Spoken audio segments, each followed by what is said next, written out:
Hello, everyone. Welcome to the show. It's the NLG show. We are live. It is Tuesday night. Hey, what's up, everybody? Brother Matt, Brother Camaro, Brother Michael Garvey. What's going on, everybody? How's everybody doing today? Hopefully you're having a great week. Chris, Peter, what's up? How was y'all's Thanksgiving? It was wonderful, actually. Sorry about, and of course, sorry about last week. I had a family incident I had to deal with. That's the best way to describe it. So, how you guys doing? Life. Good. Had a good Thanksgiving. Good 4 days. That was my first smoked turkey. I just did 11-pounder. That's my first, so that came out real good. Hopefully, because my turkey bone and breast was chewy as, I don't know, even a caveman says, F it. I don't know what happened. I don't know. Yeah, it was just a chewy bird. Maybe he did too many push-ups, like too much muscle. I don't know. Well, we get our turkeys fresh, so we have a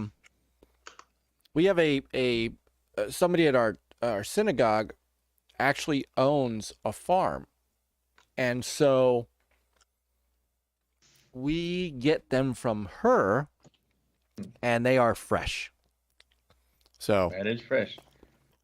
You don't send the kids in to go catch it, pluck the feathers, chop the head off?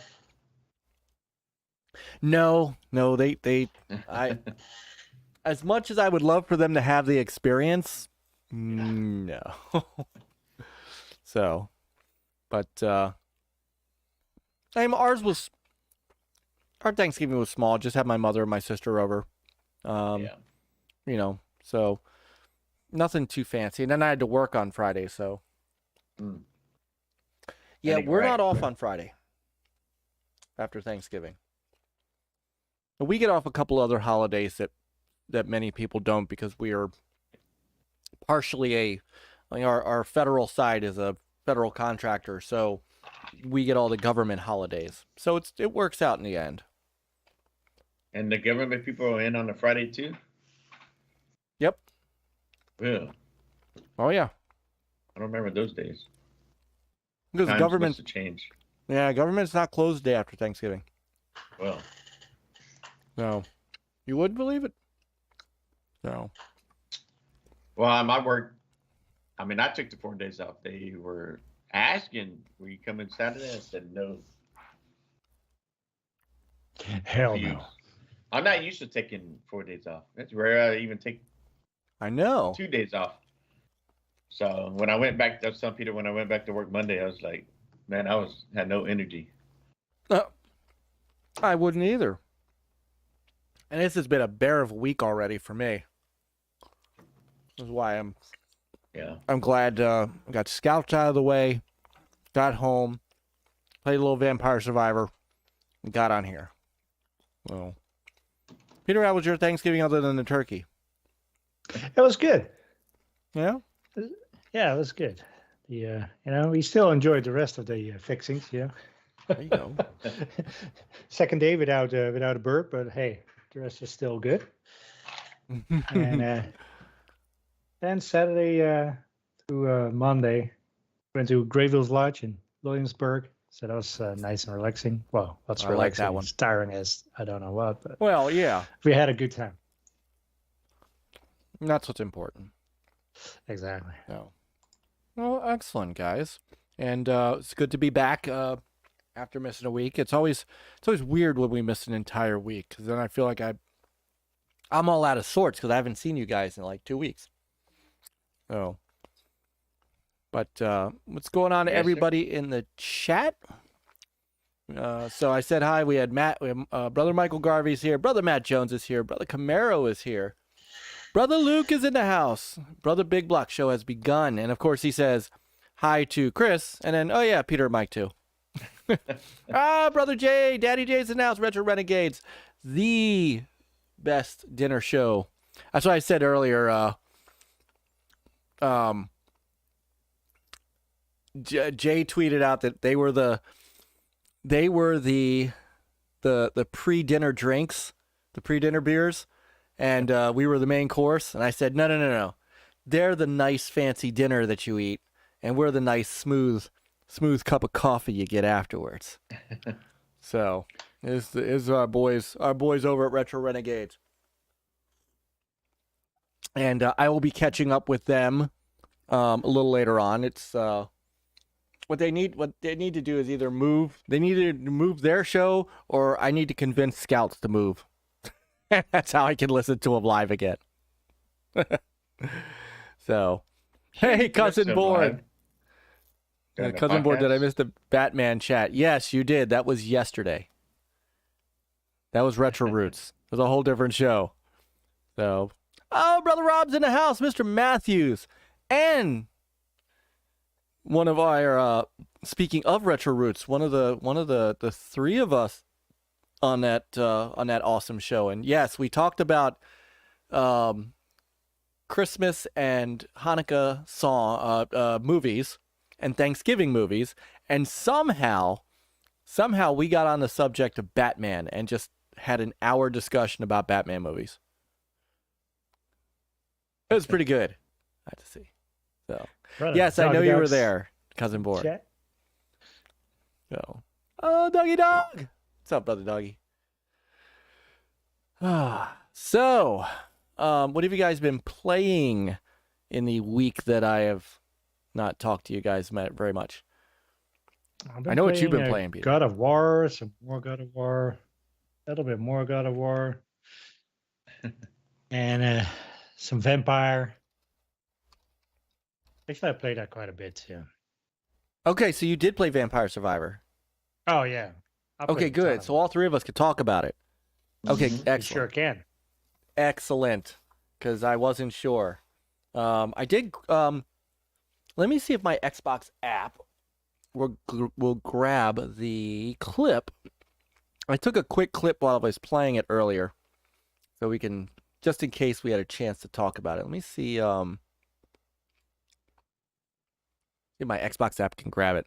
So, all right. So, Peter, you've been. I feel like your God of War Ragnarok. Yobi, my brother in the house. Yo. So I feel like your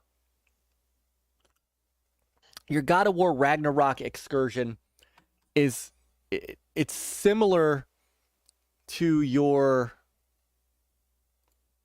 Red Dead Redemption 2 excursion, where you held your nose and powered through it. Yeah, kind of.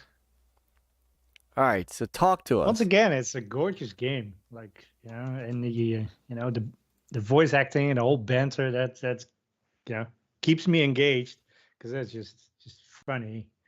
And but the combat, I just hate the combat, because it's so delayed. You press a button and 2 seconds later, like, or try to do a roll and he does a stab, and to the right is worse than to the left, and it's kind of a mess in my opinion.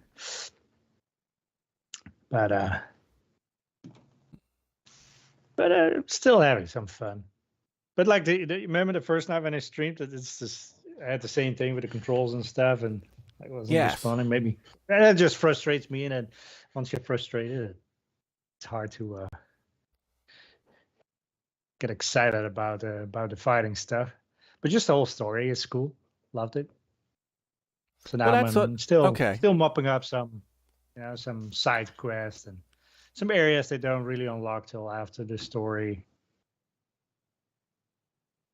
All right, so Rob wants to know how much time you've put into Ragnarok total. Oh, quite a bit of time. I don't know. Is there a way to see how much time I put in this thing? Probably 80 plus hours, I think. Wow. I don't know if it shows that on my PS app. Hey, Brother Jeff is in the house. GoGameGo is here. Let's see. Does this tell me? I don't know. If anybody can tell me how to see how long I've played this game, then where to look at. I don't know. Well, you finished the story. Maybe. I don't know if that's. Because I can look at through trophies. Maybe that will show me. Oh yeah, maybe. Noof! Yeah, I've spent boom, a boom, significant kaboom amount is of, in the house. Noof! Brother Noof! What's going on? Noof getting ready for his show coming up in 15 minutes, Gaming After Dark. So we'll head in there and we'll head in there and invade the chat in a little while and see what they're up to. To welcome in brothers. And yeah, Rob said the gameplay in these new God of War games is not tight at all. Although so the way I looked at your first stream, and maybe this is just because it was the first stream, it didn't really, it was getting into it, but not as heavy as I thought. I very much saw the first God of War in it. Like, it looked like the 2018 game. I don't know about the looks. I mean, this one is pretty detailed and stuff. Yeah. Okay. Like the armor and stuff. It's like, man, that looks absolutely gorgeous. And but yeah, I mean, it's kind of a continuation of the first one. I could have made like a huge game. Well, so some people say, oh, maybe this is like DLC. It's like, yeah, I could see that. A very long DLC though. Yeah. That would be longer than the first game. Ah. So. The thing is, there's a little bit of filling in it. And you play as Atreus, and you play as what's the lady's name? Freya. So, and obviously Kratos. Okay. So you always most of the time you teamed up, so you can tell the other one to shoot arrows and stuff, different types of arrows. Much like the first one. Yeah, I guess. Kind of forgot the first how the first one all went down. Yeah, you could do that with Boy. Yeah, and now you also do it with Freya. Oh, Freya's in. Okay.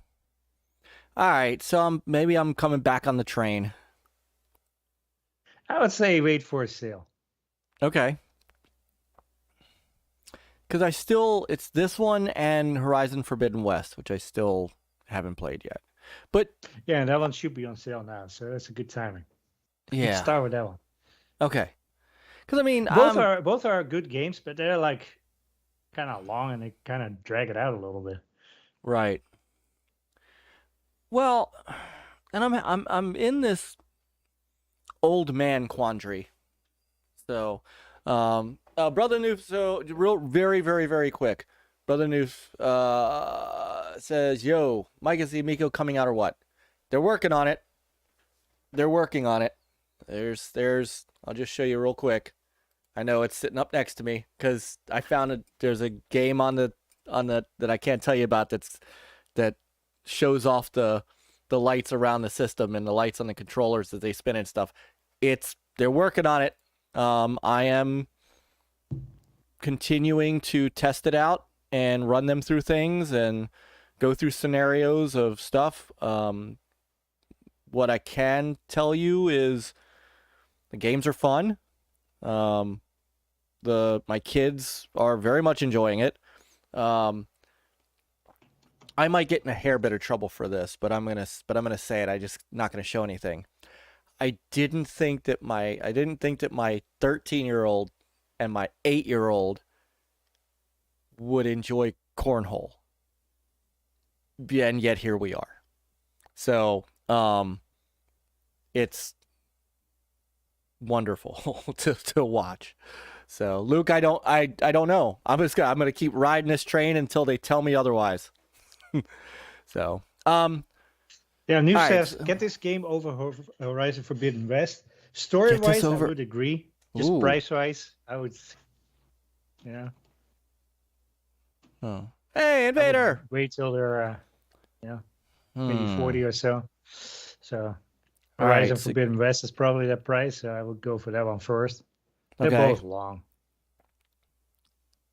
Oh. And both of them, but I hate, it's like you unlock certain areas, but you can't do anything because you don't have certain equipment or you don't have certain things, certain quests done. And the same thing with Horizon Forbidden West. I remember climbing all the way up to a mountain, and it's like, oh, you haven't done this yet. It's like, why do you let me climb all the way up there? And let me spend like an hour trying to get up there. It's like, that doesn't respect my time. So that's And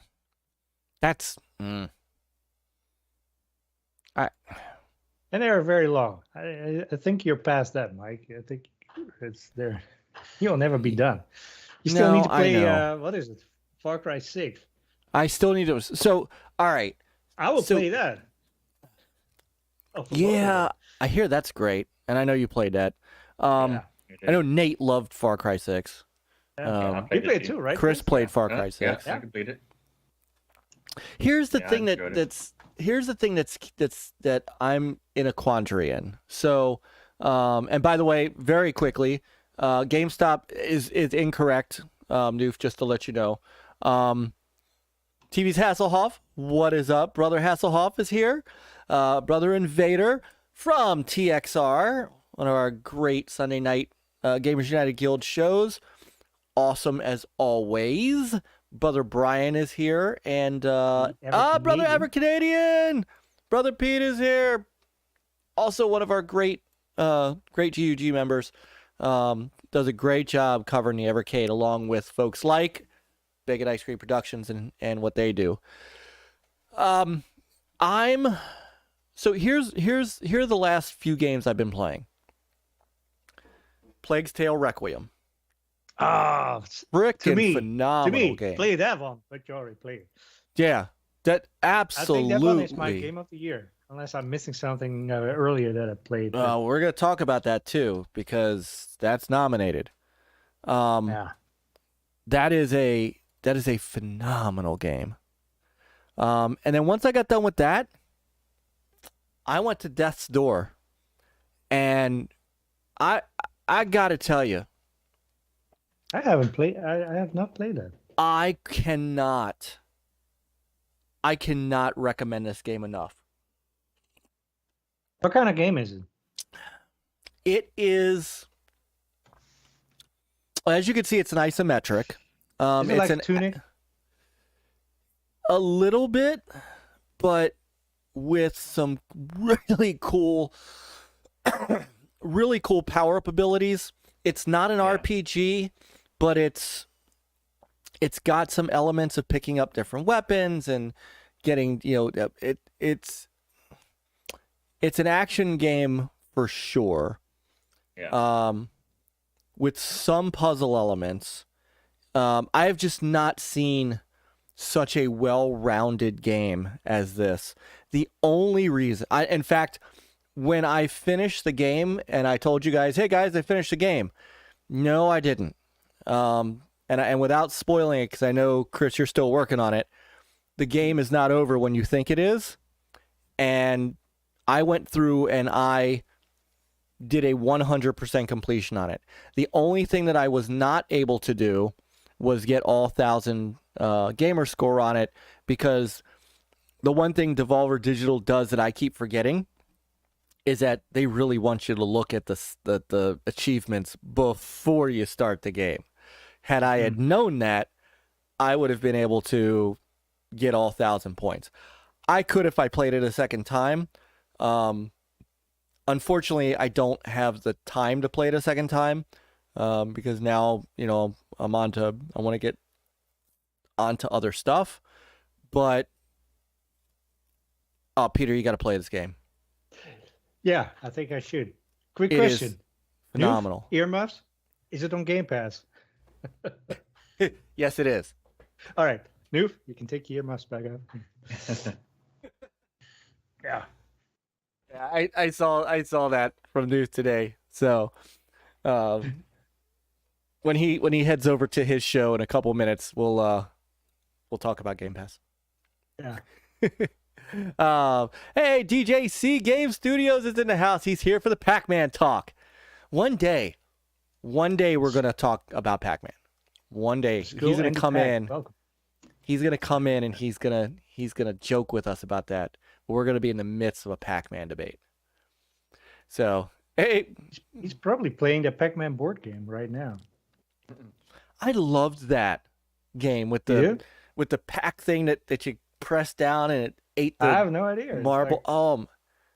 Oh, you didn't know there really was one? No, I know there was one, but I have no idea how it works. I mean, I thought it was just a pill popping fest, everybody getting whatever.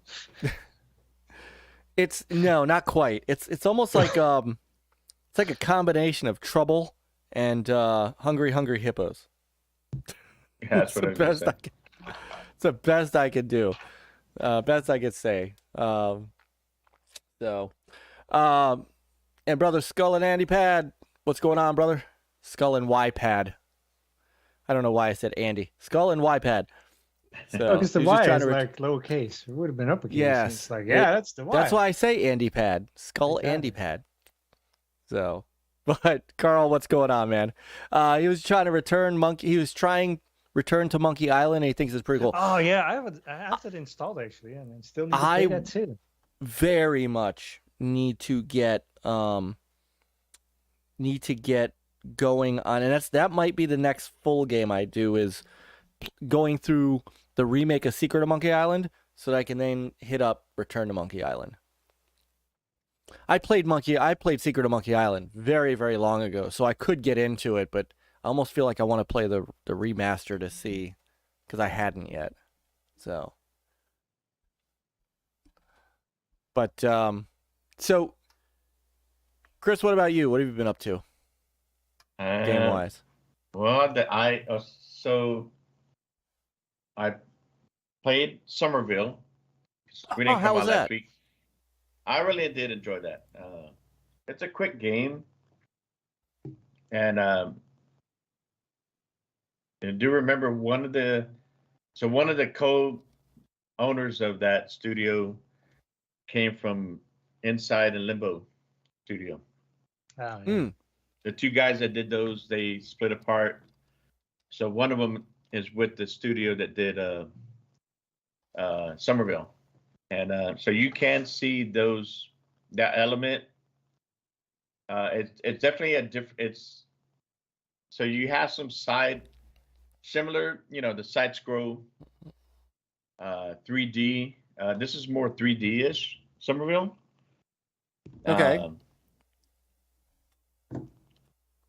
And of course the character you control, there is a story to it right away, and it's a sci-fi kind of like War of the Worlds type game. There is some puzzles to solve along the way to get through your path, and along the way things start unfolding. You're like, and you get more curious about what's going on, and then it does get to a point where you're like, what the hell is going on? What is this? There are 5 different endings, so you don't realize it as you're going. Like, you might choose one, you didn't realize you did, and then it makes you know the credits are going. But once you choose one, then it allows you to continue, and you're like, okay, this is getting weird. And then from there, there's like 4 different endings. And I kind of cheated. I went and looked to see, okay, what do you got to do to get the other endings? Because there's really nothing there. I don't see how you can figure that out. So it is interesting. It's worth the play. This is in Game Pass. So, like I said, it's not a long game at all. And I if you like sci-fi, if you like War of the Worlds, this would be up your alley. Oh, I do like War of the Worlds. Yeah. It's very similar to that. It gives you those vibes. So, and then, it also tugs at your heart because, it's in the trailer, it shows you there sitting with your family. So, from there, you gotta, you get separated and you got to look for them. So I don't want to say too much from there, but then, yeah. So as you can see in there, it's like you're going along through just looking for your way. You're just trying to figure out what the hell. So and then of course there are you do get some kind of ability, so it's neat. The abilities factor in the puzzles on what you need to do. So the art style, I love the art style. There are some areas where you it does look cool. You get a little lost, like what the hell do I got to do here? But you figure it out. Definitely nothing. There's nothing that really holds your hand, like tells you this or that. So maybe a little bit. There's some interesting stuff that tries to give you clues, but definitely worth to play. Trying to think what else. I did download Pentiment, but I didn't jump on it well, at the time I knew I was like, well, do I really want to get into this right now? And then I saw everybody like Peter and everybody was playing Vampire. I said, you know what, I'm gonna download that too. And then I just jumped on it. And then as soon as I started playing that, I was hooked. I couldn't stop playing. And then I got my so easy to just quickly pick up, Yeah. like, oh, let's quickly play a game. And yeah. And what I like about it is that, well, you don't have to sit there and press a button to fire or anything, right? It does it on its own. And then, along you choose your weapons and your combos and what you want. But my thumb was getting tired, moving around on the left joystick. That was wearing out on me. That's how much I was playing. So, and then I got my daughter. I've been playing it on PC. So you're playing on keyboard? Yeah. Yeah. Yeah. I might even do that too. So what I did was, because just chilling during the Thanksgiving, and so I downloaded also on in the living room on the S. And as I was playing it, my daughter was watching. I said, "Here, give it a try," and then she got hooked. So, and then I was amazed on how she was doing. She's 9 years old, so man, she would just go into town. I was like, hey, I was all proud of her. And so I had to go back to because I ended up playing on her account and I unlocked all this stuff on hers, and then I realized, like, wait a minute, I need to get back on my account. So it's fun. I didn't even know you had other stages. She showed me. So the whole time I was grinding on the first stage, and then when I realized there was other stages, I was like, so I unlocked 2 other stages. So I didn't know that for the longest time too. I know, yeah. Right. Yeah, so those kids help you out. So love that game. I might be calling that my game of the year. Nice.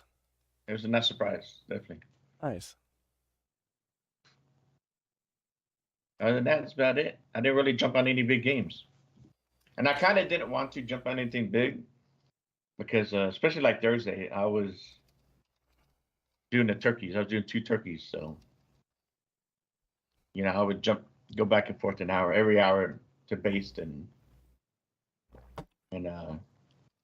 yeah.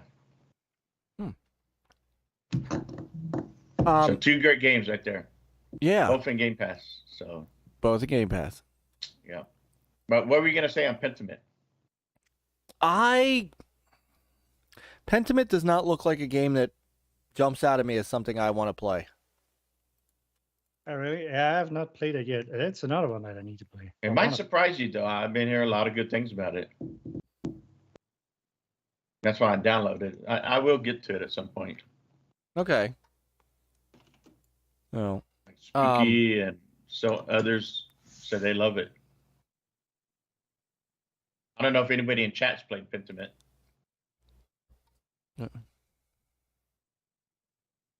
So this was the game that we were all talking about a minute ago. All 3 of us have played. Vampire Survivor.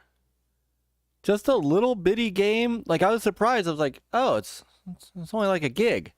Yeah. But and I was trying to at first I was trying to figure this game out. Like, okay, why is it just shooting randomly?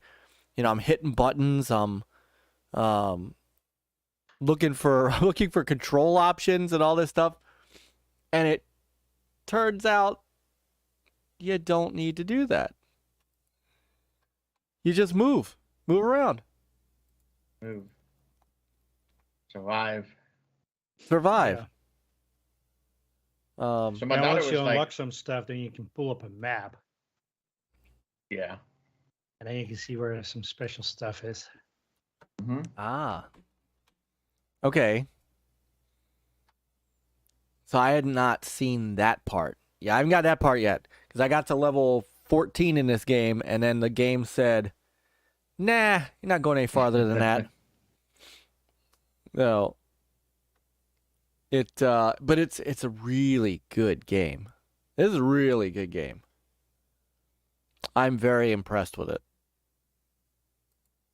Thing is, like, the concept is so simple.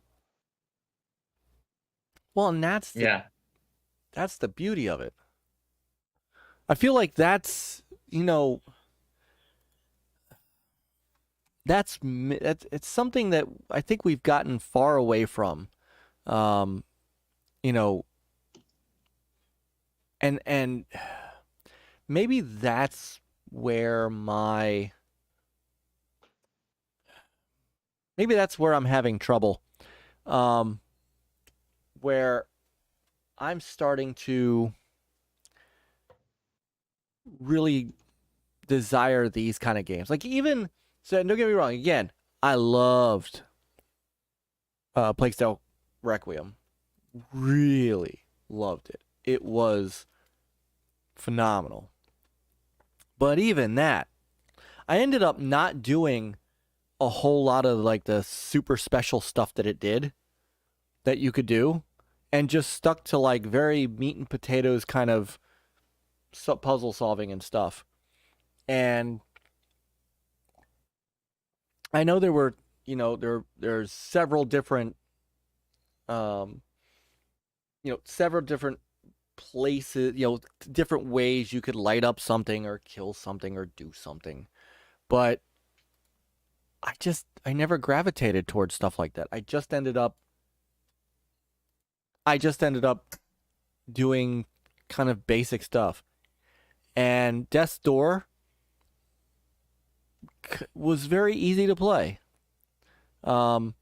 I didn't do a lot of, I also didn't do a lot of like special attacks and rolling attacks and all that stuff. I just kind of hack and slash my way through it, and I enjoyed that. And this is a game that I started playing just to you know, pre-show, and I looked down at my clock and my watch. I'm like, oh, it's 10 after 9. I got a show to get ready to do. Yeah. So I got lost in this thing pretty quickly. And getting those treasure chests is just great. You know, it's eye candy because it does a lot of things that catches your eye. So you kind of get addicted to everything you're seeing, and you just want to keep going. And then it's like, okay, I lasted, you know, like when I first started, it's like, ooh, okay, I lasted 7 minutes, 8 minutes. Then I get to 14 minutes, and then my daughter, she beats me. I was like, I think she went like, you know, 16 or so. I was like, what? And then I get to 22 minutes, and I like, so hi. But the other day, and of course, you unlock characters, and they each have their special abilities, that their weapons that they're best at. So those are more enhanced when you start off with them. I think I had the Friar or whatever the other day, and I was on the third map. No, second. No, third. And what was that called? Dairy something? Yeah, something the lab or something like that. Dairy lab or dairy something. Yeah. And man, I just got the right combos, and I got it all the way to the end, over 30 minutes, and then all the other creatures, they're gone, right? and then there was like, it looked like a vampire at the end, like the final boss. And then I'm like, all right, I got him. This is all I got. And I started moving closer to him, and so I could get some hits on him. He was kind of frozen. And then all of a sudden, he comes and hits me one shot, and I'm dead. I'm like, what? Yeah. I'm like, wait a minute. What did I do? I messed up. So, you know, I'm curious to go back, and if I could take him out. I'm not sure. I'm not sure if you were like set up, like he's not, you know, you're going to be taken out no matter what. Because I could have sworn on that map, like sometimes they tell you, on that one I could have sworn it said like 30 minutes max, like maybe that's all you get, but I'm not, you know. But then I was reading, like, there was one where it says, well, if you go west, you can find some special map and secret map. So I'm like, you know, you just keep going. It's like, where the hell is? So I don't know. It's an interesting game. It's got a lot to it. Like the second stage, you kind of have a boss there. It leads you to two characters that also, they're shooting stuff at you. I didn't even realize there was a second stage. Yeah. Well, like I said earlier, my daughter, she's the one who stumbled upon that. She's like, hey, look, Dad, which one should I pick? What do you mean pick? So, yeah, there's several stages. So, no but kidding. You have to, as you're going along, you have to, each stage, you find a map or whatever, and you can unlock the next one. Huh. Or so on. Yeah. I guess I've got some more playing to do. I mean, I'm enjoying the hell out of this game. It's I love wild. the music. The music is good. Castlevania vibes. Just a little bit of feel. The retro, the music, the different weapons and stuff like that. It's cool. I do like it. So, what's up, brother? Dread is in the house. I'm already a slacker. Nothing has changed. That's right. That's right. Brother Dread, who has opened up his Patreon to help him out with upgrading some of his great equipment, like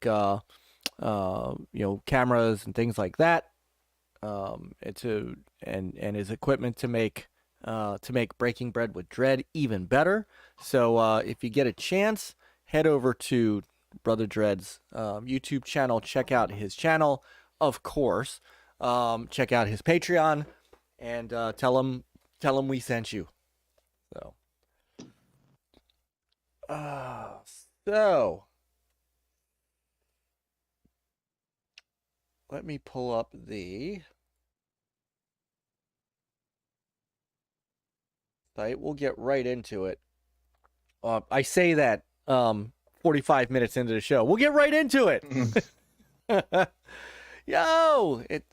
I'm sorry, Chris. Well, we had to catch up after a couple of weeks. This is true.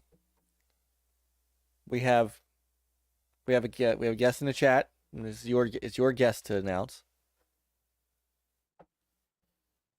Oh my! Hold on. Yo, what? We got a mass hole? We do. Yo, we do have a mass hole in the chat. What's up, brother? So, let's see. Okay, so, I know I teed it up for him, masshole, and I don't know what happened.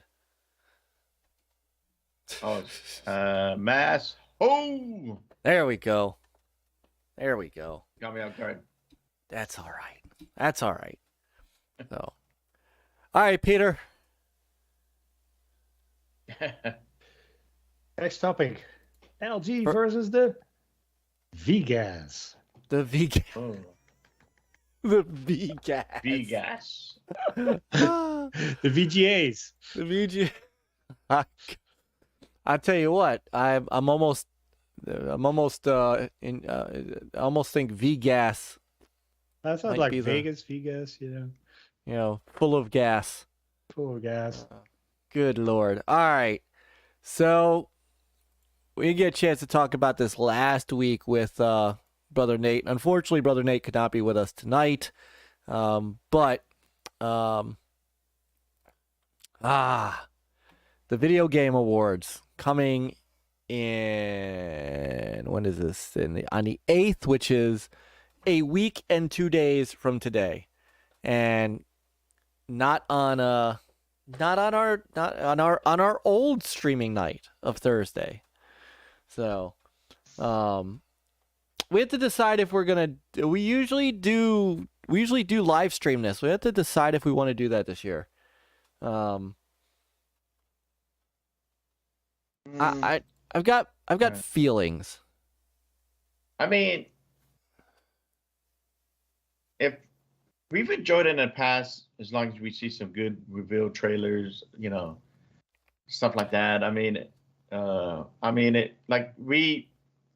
Every year we know what to expect, right? We see the nominations, like okay, whatever, But I think we've been enjoyed the reveals throughout the show. Yes. And Xbox has surprised us the past couple of years. They have. But there are rumors, not sure how true, but saying that Xbox may not really be, showing anything at this one. So, but I'm not sure how, of course, that's a rumor. And of course, with all this crap with the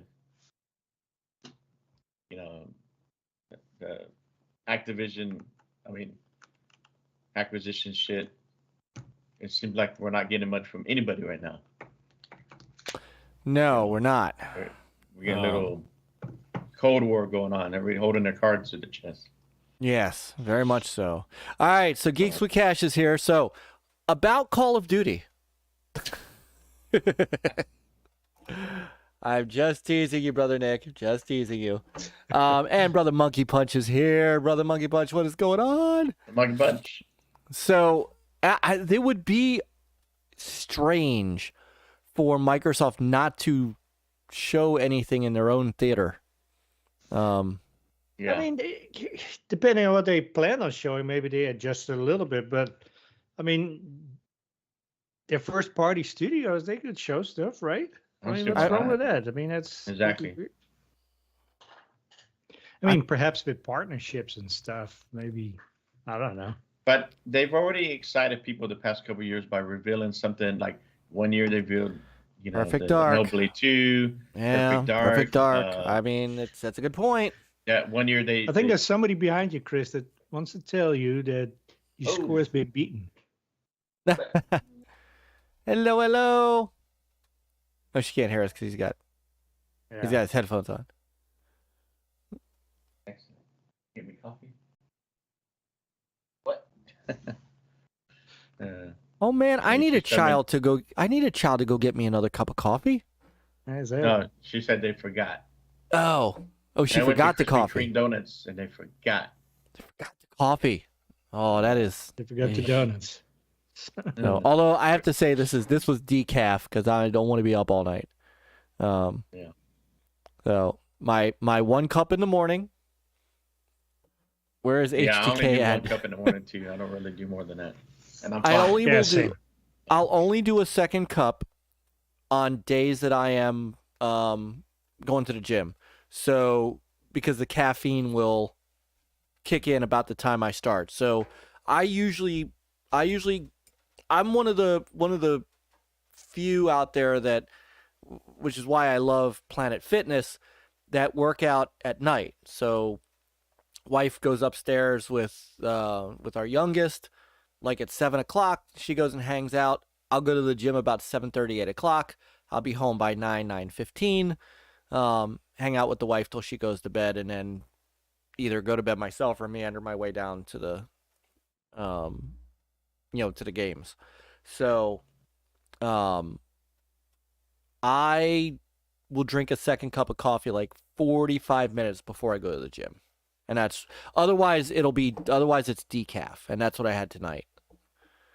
Because I like the taste of it, and there are still some benefits to drinking 2 cups, but without the caffeine. So Chris went to go get his own coffee. Yeah, now he has to brew his own. Grind the beans. That's right. So I do drink herbal tea though as well. Skull and D-pad. I do that. Combining orange juice with peach brewed tea. That doesn't sound horrible. So, Big Mad Mo is in the house. What's going on, Big Mad Mo? So, Sister Ventures, we have not heard anything from Lupa. Unfortunately, I will reach out. It's really strange because if you notice along our channel members list here, she's still a channel member, and like that, and I feel bad because we haven't seen her in. How long has it been, Peter? It's been a long time. 6-7 months now. So yeah, hopefully we hear something soon. Yeah, I hope so too. I might reach out to brother Mav, and see if he's heard anything, because he was. Yeah, I think who asked? I think maybe Nuve asked, and it went around, and nobody heard anything. They tried trying to contact her husband and stuff, but I don't think it was very successful. So I don't know. It makes me sad. She was such a good soul, and such a good, fun gamer. I'm looking at our Twitter feed. June was the last time she even retweeted anything. Yeah. And she hasn't. June 1 is the last time we saw her. So July, August, September, October, November. So 5 months. It's felt longer than that, but 5 months. Ugh. Oh.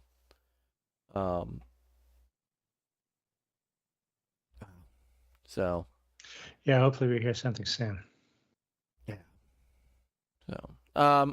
So. Preferably good news. But... Yes.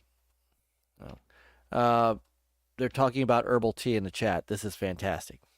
This is what I love about it. This is what I love about our show, man. Our chat just is outstanding. These are just you guys. We love you. You know that. It's just awesome people. And thank you for continuing to be with us every week. Hopefully the subscriber only chat, actually has unfortunately kept our porn bots away. I'm sad. Yeah. They could at least like and subscribe. Scratch that itch. I know. So,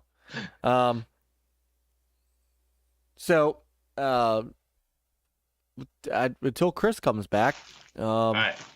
There he is. Oh, see, he's got his bag of coffee beans. I win. So, all right, getting back to the Gami Awards. So, I know, Luke, I miss the sex bots too. They were so nice to us, and they were so they gave us places to go, people to see, places to visit. So, so anyway, Chris, you do make a good point, and I've railed on that too. So I can't. Yeah. It's hard for me to. I can't be a hypocrite on this one. But it would be nice to know, as I always do say, that Perfect Dark is more than just the talk. I know that Crystal Dynamics has said recently that Perfect Dark is in good shape, coming along. I'd like to see it. Wouldn't mind what would be nice would be a launch date trailer for Hellblade 2. It's got to be 2023, right? Well, I think so. I think that's fall of 23. It can't be a 5-year process. I think they're going to announce that at E3 and then a release date for the fall of 23. Oh, yeah. I can't imagine that one going 24. I mean, it could.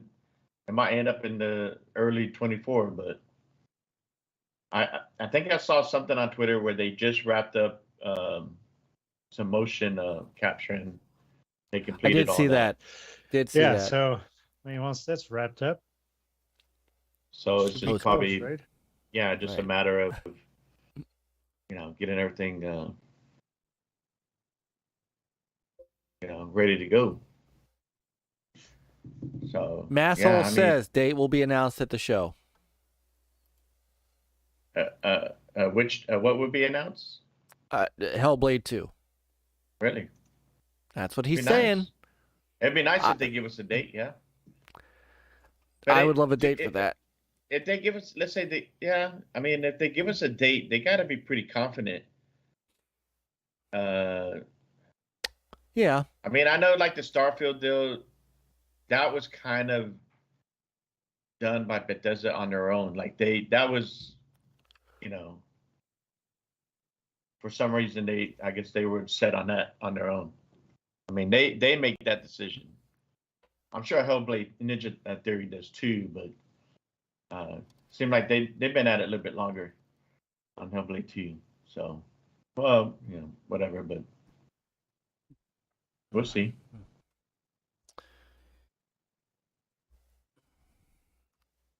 I would be happy with just something on Fable.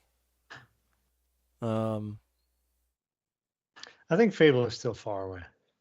Think so? I don't see Fable until at least 24. Wow.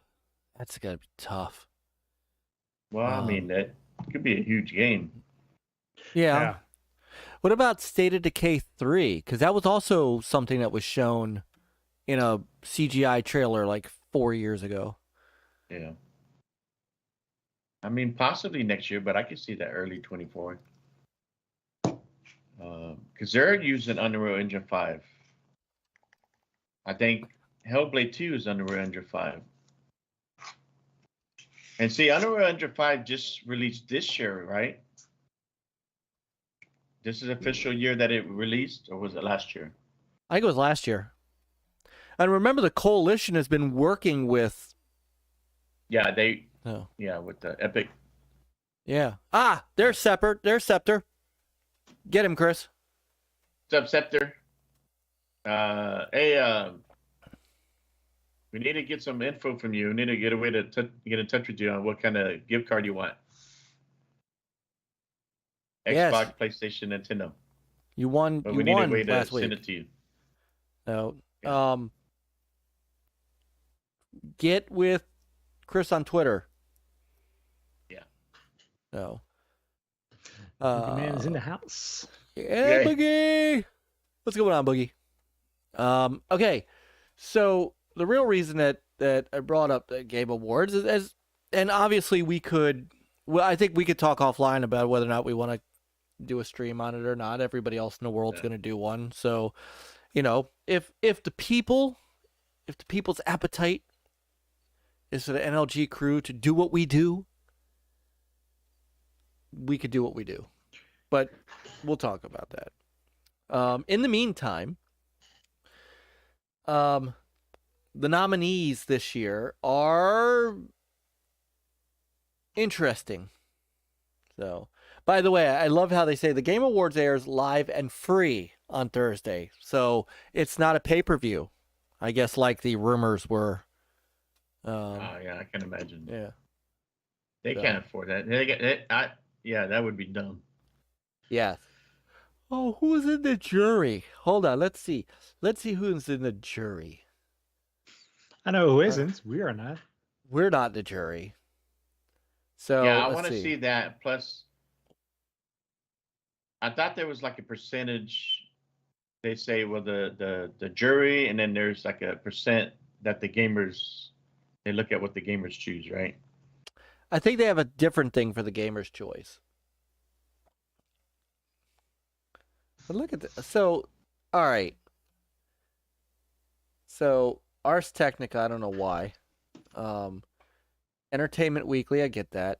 So, good on Gamertag Radio. Those guys are really good. Giant Bomb, GameSpot, IGN, Inverse. Jeff Gerstmann is getting his own kind of funny. Well, yeah. Polygon, Venture Beats, Screen Rant. I don't know why Screen Rant is a judge. Verge makes sense. Touch Arcade, Vice.com. What's good games? Edge, Eurogamer, Gaming Bible. Never heard of them. So Jeff is not with Giant Bomb anymore, right? He's not. He's on his own. Yeah. And VG 24.7. Polygon. I know. VG Chronicle. And then some folks around the world. Oh, Press Start. They're good. Brazil. I don't see Xbox Portugal. We got to get her in there. She needs to represent.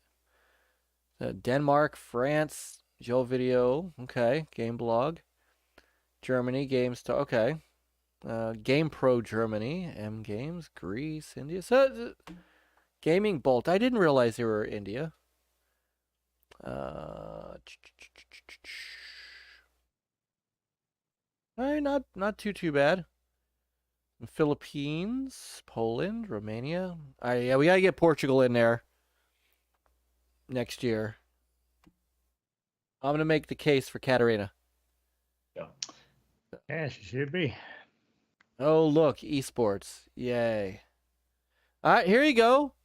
There you go, Brother Carl, accessibility, folks. I can play that. Can I play that? Is that the guy? There's a guy in here, and it might be Can I Play That, who he plays with his chin. Because he doesn't have use of his arms. Something like that. And I wonder if he's got to be in this list. If it's not, because he won one year, didn't he? Yes. So it's good to see. It's good to see that representation here. So, all right. Player's voice. Let's start there. So you have 3 rounds, 3 chances to vote player's choice. Let's do that. I don't want to sign in. All right, but here are the games that people can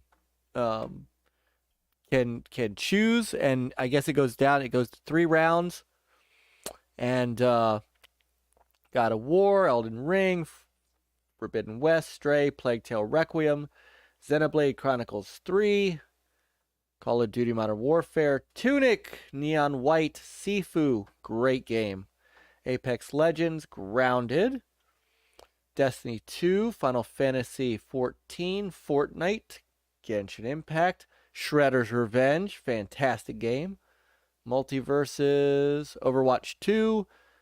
You know, we haven't heard much on Overwatch 2. Have either of you touched that at all? No. I have not either.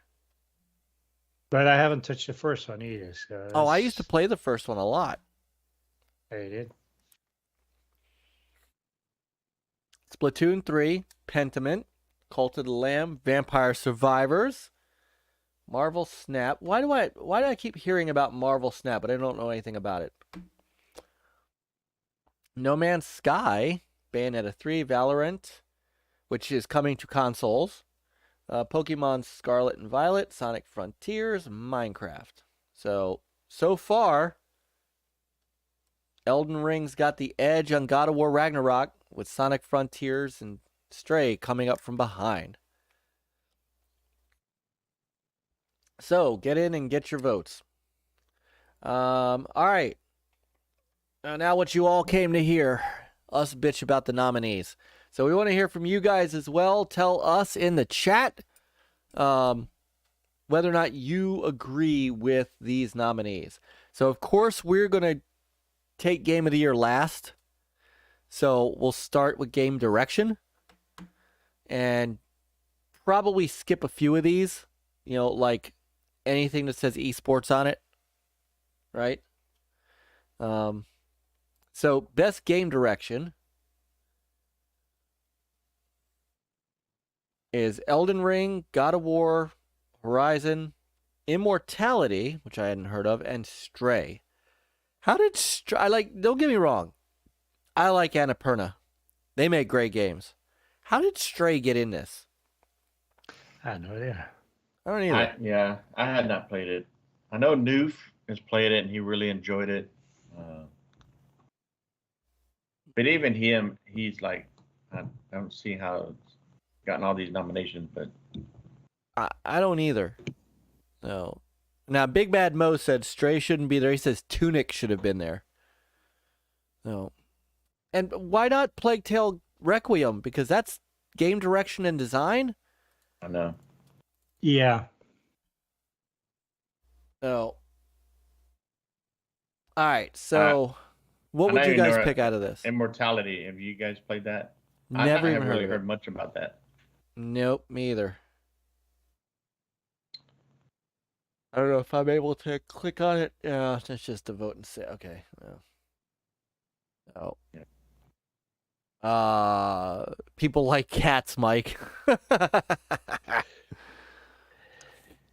All right. I mean, from everything I hear, Elden Ring probably will win this for game design.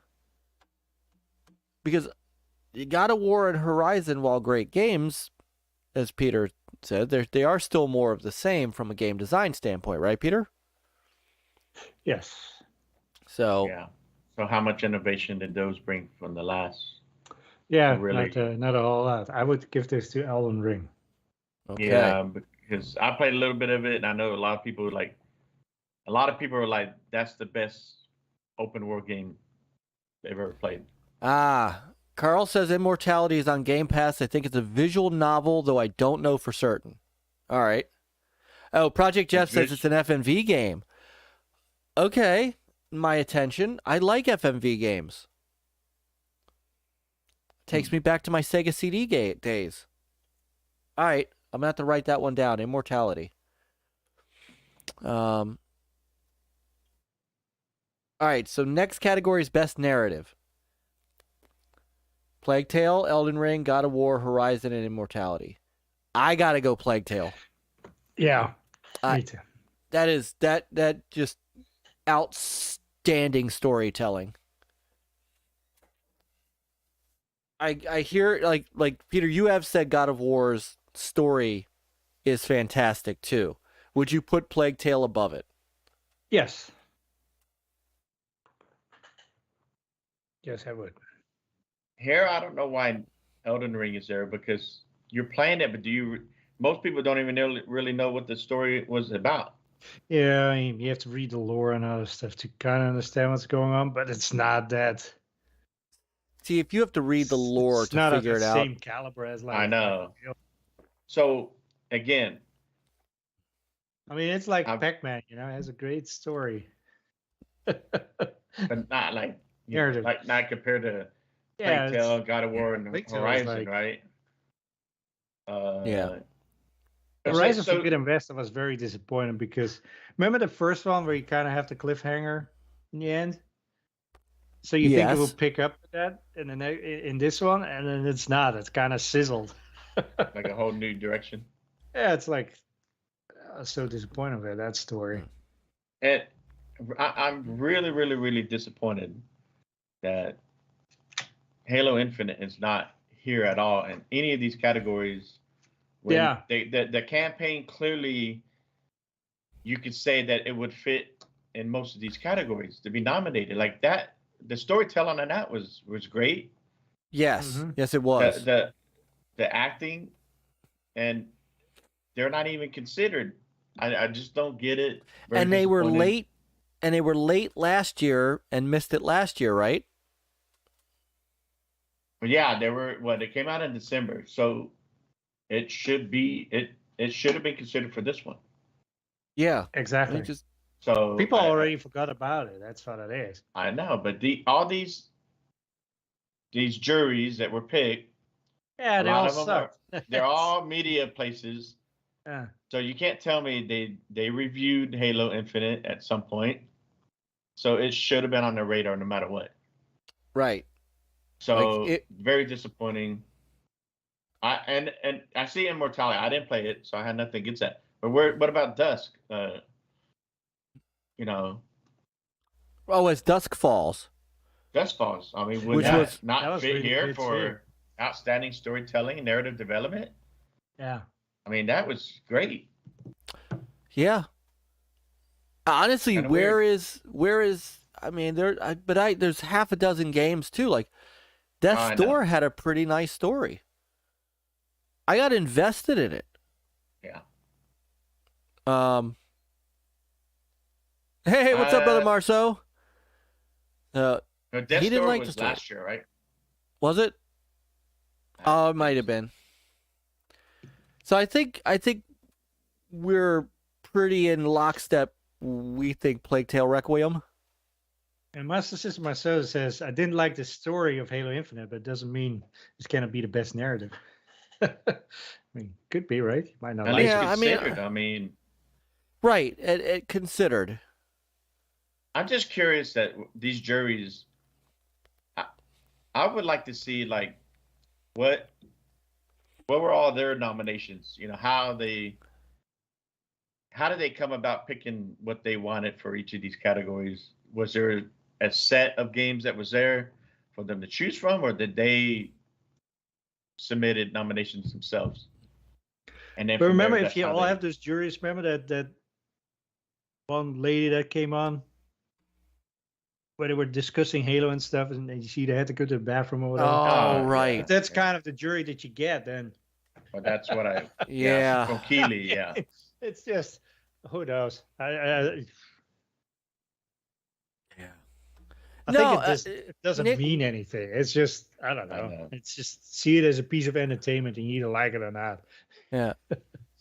So Nick said, was I the only one who kind of liked Halo's story? I mean, I felt like they should have filled in more of the blanks rather than assuming I knew everyone from all the Halos. I could see that. I could see that. No, I understand. But I get from a storytelling and narrative development, the Halo campaign was pretty darn solid. Mm-hmm. So, all right, but we're gonna go with Plague Tale, right? Yeah. Go ahead, Chris. Sorry, I didn't mean to cut you off. No, I was gonna say, and I could see that y'all picking that one. Yeah. To me, that's like all the way through. The game was just all around like fantastic. It really was. It really was. It was a phenomenal game. I just, thoroughly enjoyed it. So, all right. Next up, best art direction. So, again, it's going to be Elden Ring, God of War, Horizon, Scorn. Where's?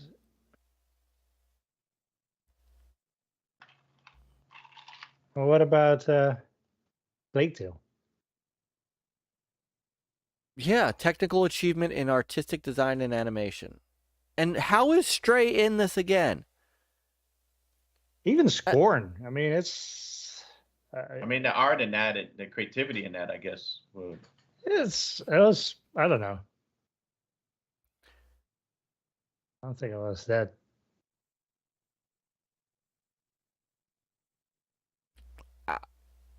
Well, the way they put it for outstanding creative or technical achievement in artistic design.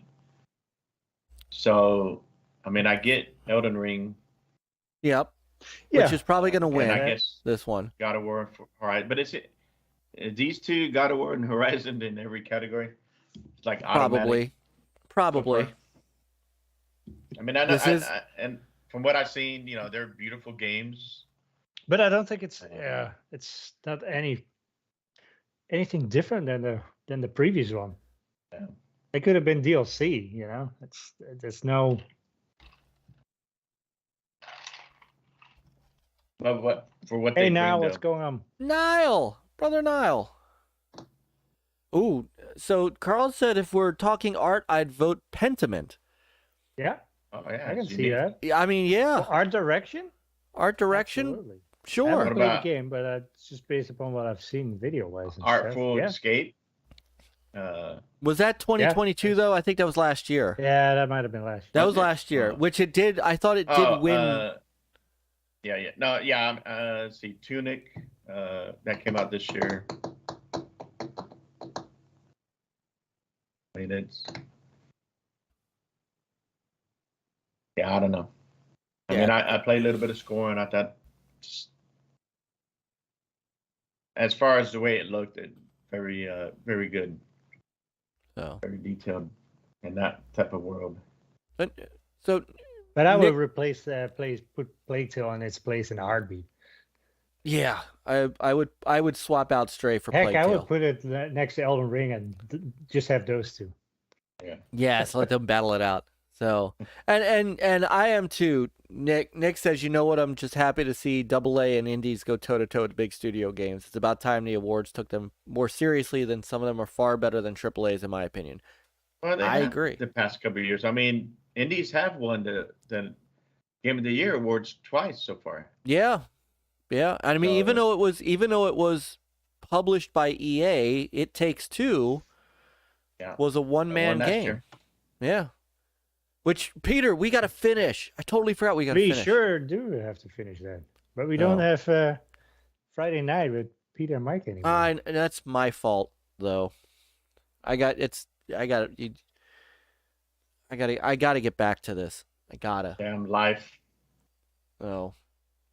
All right. Best score and music.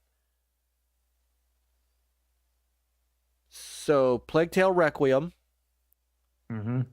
Elden Ring. I know it's a two-man game. Now that's what I'm saying. Peter and Myke started it. We got to get back to playing it. God of War Ragnarok. How was the score in that game? Mostly good. Okay. Metal Hellsinger, and Xenoblade That Chronicles. I can understand now. I played a little bit of that, and if you like metal music, some heavy metal, Okay. plenty of it. No, it's pretty cool. The way it plays into the game, where the beats, like you're in rhythm with the music. So if you're in rhythm, your hits are a little bit more damage. Right. So it does play into it. So it's kind of cool. Okay. And Xenoblade. Yeah, Elden Ring was very good. Plague Tale was really good. Yeah. Xenoblade. God of War. I don't know, but I don't know Xenoblade. I've heard some soundtrack from Xenoblade. It's typically a really good soundtrack. But this one's hard. This one's hard for me to vote on because I only played Plague Tale. What about once again? Where's Halo? Where's Halo? I mean, that's the music is always huge in that game. Yes. Yeah, I would put that in the top 3. Mm-hmm. I would agree with that. I could see that. All right. So, but of these, Plague Tale it seems for like me. Halo Infinite has got the biggest snub award. Snub. Yeah. Well, It didn't even win Xbox's Game of the Year on Golden Joystick, which I don't know where their cutoff is. Panda. There's Panda sub. Okay, so I can see him. What's up, Panda? For some reason, somebody said something earlier and said your name, Panda, and I'm like, is he in the chat and I can't see him? I didn't see him earlier. Okay. Just a All right. call to get him in the chat. All right. It was a ploy. That's exactly it. It was a ploy. Mm-hmm. So, all right. So I'm going Plague Tale. Chris, what are you going? I'm gonna go middle. Hellsinger, just for the fact that the music plays into your gameplay. Like it? I said I exist, unlike PS5s. Do we have to go through this again? Wait, Don't are you make me trying go to get a get a PS5? He's trying to, but to him they don't Oh, exist. what the heck? They're like, you can't turn around the corner and you fall right over it. Well, not literally, but I've seen so many posters like, oh, this one, and I haven't really. Are you signed up to the PlayStation invite stuff? PlayStation Direct or whatever they call it. All right. So Peter, what's your choice? What's your pick? Plague Tale. Yeah, all right. The music was fantastic in that. It really was. And I fit the game really well too. It's like it did. Fantastic. It did. All right, best audio design, and Plague Tale's not in here, which makes no sense. So Call of Duty Modern Warfare 2, I kind of expected this. Elden Ring, God of War, Gran Turismo 7, best audio design. Maybe, I mean, they did a really good job with the car audio. I will give them that. Yeah. And there's no Forza to go up against this year, because Forza was last year. That's true. And Horizon Forbidden West. So, best audio design, I'm probably... For Call of Duty? Yeah, you've played that. I would say like it's really stood out. Okay. Maybe Elden Ring, I would say. All I'm right. gonna go with Elden Ring. All right. Gran Turismo 7 is the only one I've played out of this list, so. Yeah, I'll go Elden. That's the only one I played. All right. Elden Ring. Panda Sub said Immortality is my game of the year in case anyone cares, which no one does. Of course we do. In fact, we were that was up for game design. So. All right, best performance. Check that one out. Now this one's easy for me. Don't even Best performance. Yes, don't get me wrong. Ashley Birch is phenomenal. I really like her. Christopher Judge as Kratos staple, and I think he won last year, didn't he? Matt Engage from Immortality. Yeah. Sonny Julik from God of War, but I gotta go with Charlotte McBurney. She was just outstanding in Plague Tale. As Alicia. To me, she's the winner. I think Christopher Judge will probably win because, kind of funny games as a judge. But Peter played, what more did he won the last time when God of War won last time. So what more did he do in this one that he did that? Just the same old. It's like he's, obviously the guy's a talented actor. He has a great voice for it, right? Absolutely. But what more? I mean, again, Halo actors are not in here. And it's like, why? Steve Downes isn't in here. I know. He's really the only one I could think. Well, what's her name that played? What's her name that played? Yeah, that played Cortana. Played low budget Cortana. Yeah. No, she was good though. Yeah, she was really good. Yeah, I liked it. She was. Really good. Even the guy that played some of the voices for the Banish. I mean, that stuff was great. Because whoever was voicing those, they had to be strong. Yes. And you felt it, whenever they were just talking their crap. Yes. So I don't understand why they're not. Because Ashley Birch and Christopher Judge have to be. I guess so. No. So. But I'm going with Charlotte. She was. I agree with you, Myke. Yeah. I mean, she played the main character, right? Yes, Alicia. Yeah. Amicia. Sorry. Hey, Mav, what's going on? Hey, brother Mav. What's going on? Mav is getting back to his shows this week too. Looking forward. I'm looking forward to hearing some spicy talk on Activision-Blizzard from the from the from the Friday night cast. So that's so. Mav, we were also asking. I'm glad you're here. We were not sure if you had heard anything new on our sister AssassinLupa. I know Lady Ventress had asked, and I just didn't have we haven't heard anything, so we didn't know if you had heard anything.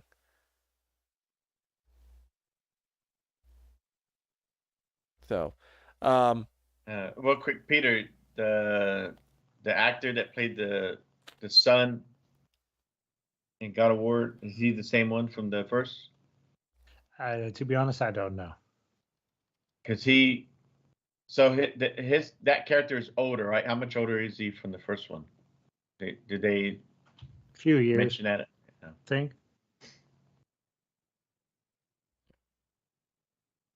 So yeah, I want to hear. Thursday night is PM in the PM. Now that Mav is here, Pong is gonna have some strong opinions. I'm looking forward to that. So it'll be a fun time this week for the Fun Speculation channel. So I'm anxiously looking forward to hearing. And then of course Xbox Ultimate. So, and Colt Eastwood's gonna be on with him. So that'll be good. I know we're gonna talk about it a little bit tonight because we have to. But Jesus criminy.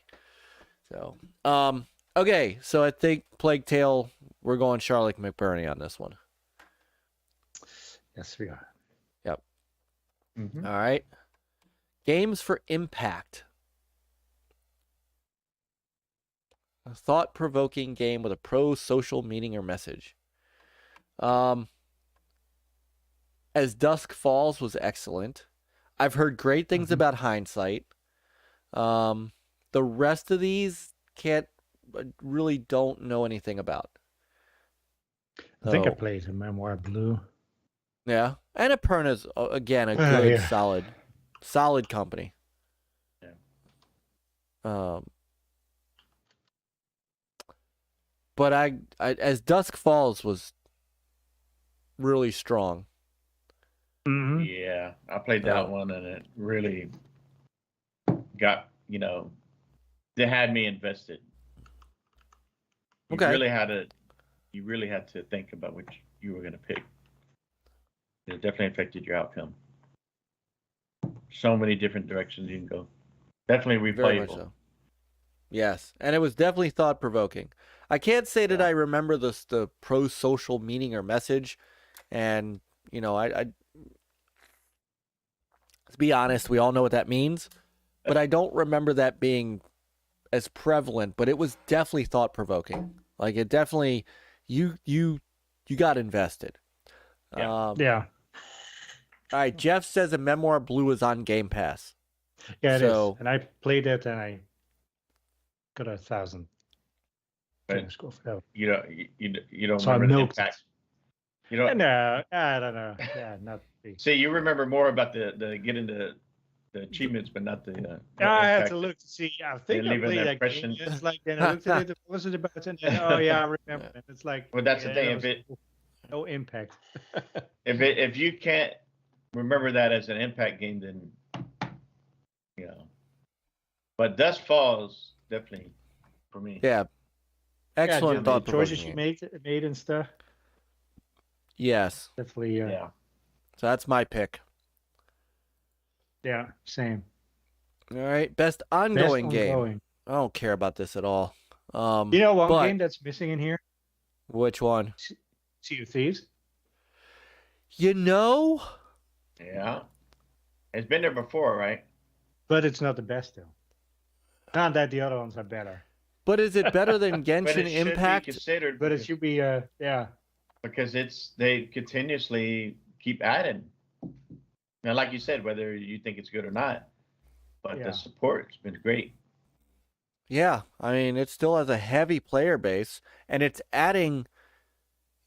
adds incredible content. I think it adds, I mean, look, Apex Legends, Destiny 2, and Fortnite are still shooters. They're still, they're the things that they're added there, I don't think are as impactful as the things added to Sea of Thieves. I mean, Sea of Thieves has added stories. No Man's Sky.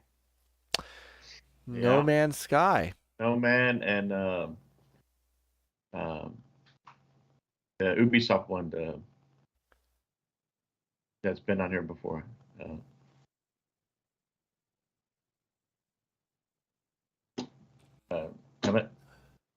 What's Final Fantasy ongoing? The remaster of a remaster, all that stuff? No? 14? That's 14, isn't it? Well, yeah, it's an MMO, I mean. Yeah, it's an MMO. Yeah, but don't they stand kind of on their own? In the sense of... Yeah. Yeah, I mean, I get Destiny 2, Apex, and Fortnite. Genshin, I'm not sure. And like, how long ago did that start? How old is that? Well, what about what's that other game? Phantasy Star Online. Bethesda or ZeniMax, whatever. Oh, Fallout 76. No, not Elden Ring. Elder Scrolls. Elder Scrolls, yeah. I haven't heard much about Elder Scrolls this year. I mean, didn't they just come out with another DLC for that? Yeah, they've been continuously supporting that. Yeah. So, I mean, I guess I could see Final Fantasy 14 only in that it originally came out in 2013 and it's still going strong. So yeah, I mean, that's the whole point of this category, ongoing. But are they adding anything on it, or is it still what's? Don't know. I guess according to the jury, depending on whatever they for the year, what I guess they. I mean, best ongoing is GTA 5, still ongoing. Right. So why is that right? So, I mean, it says awarded to a game for outstanding development of ongoing content, not that the servers are still up. Right. Which again, Sea of Thieves is absolutely snubbed here. This is why, and this goes to why I can never take these game awards seriously.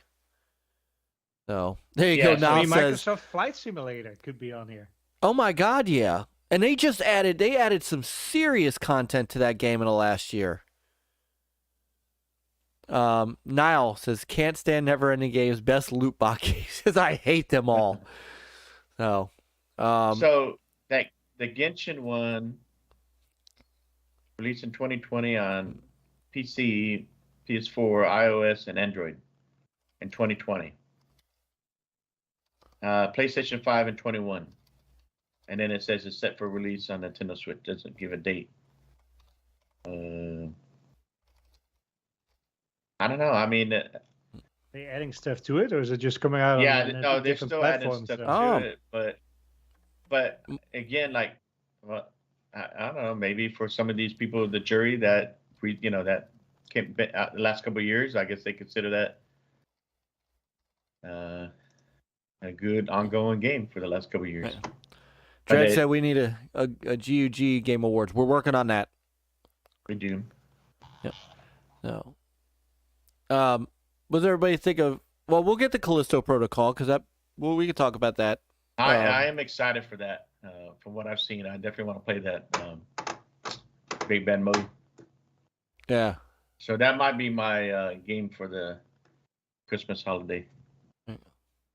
Yeah. All right, here we go. Best indie game. There are so many games that are left out of this. Cult of the Lamb, Devolver, Neon White, Annapurna, Sifu, Stray, which is where Stray should be, and Tunic. For creative Tunic, technical achievement in a game made outside Church above, I have got to go with Sifu for this. Not just because of the combat and the way that the game lays out, but that whole aging system. where when you are beaten, you age, and as you age, you get better technically, but you get weaker and slower. And Sifu, I need to get back to Sifu, but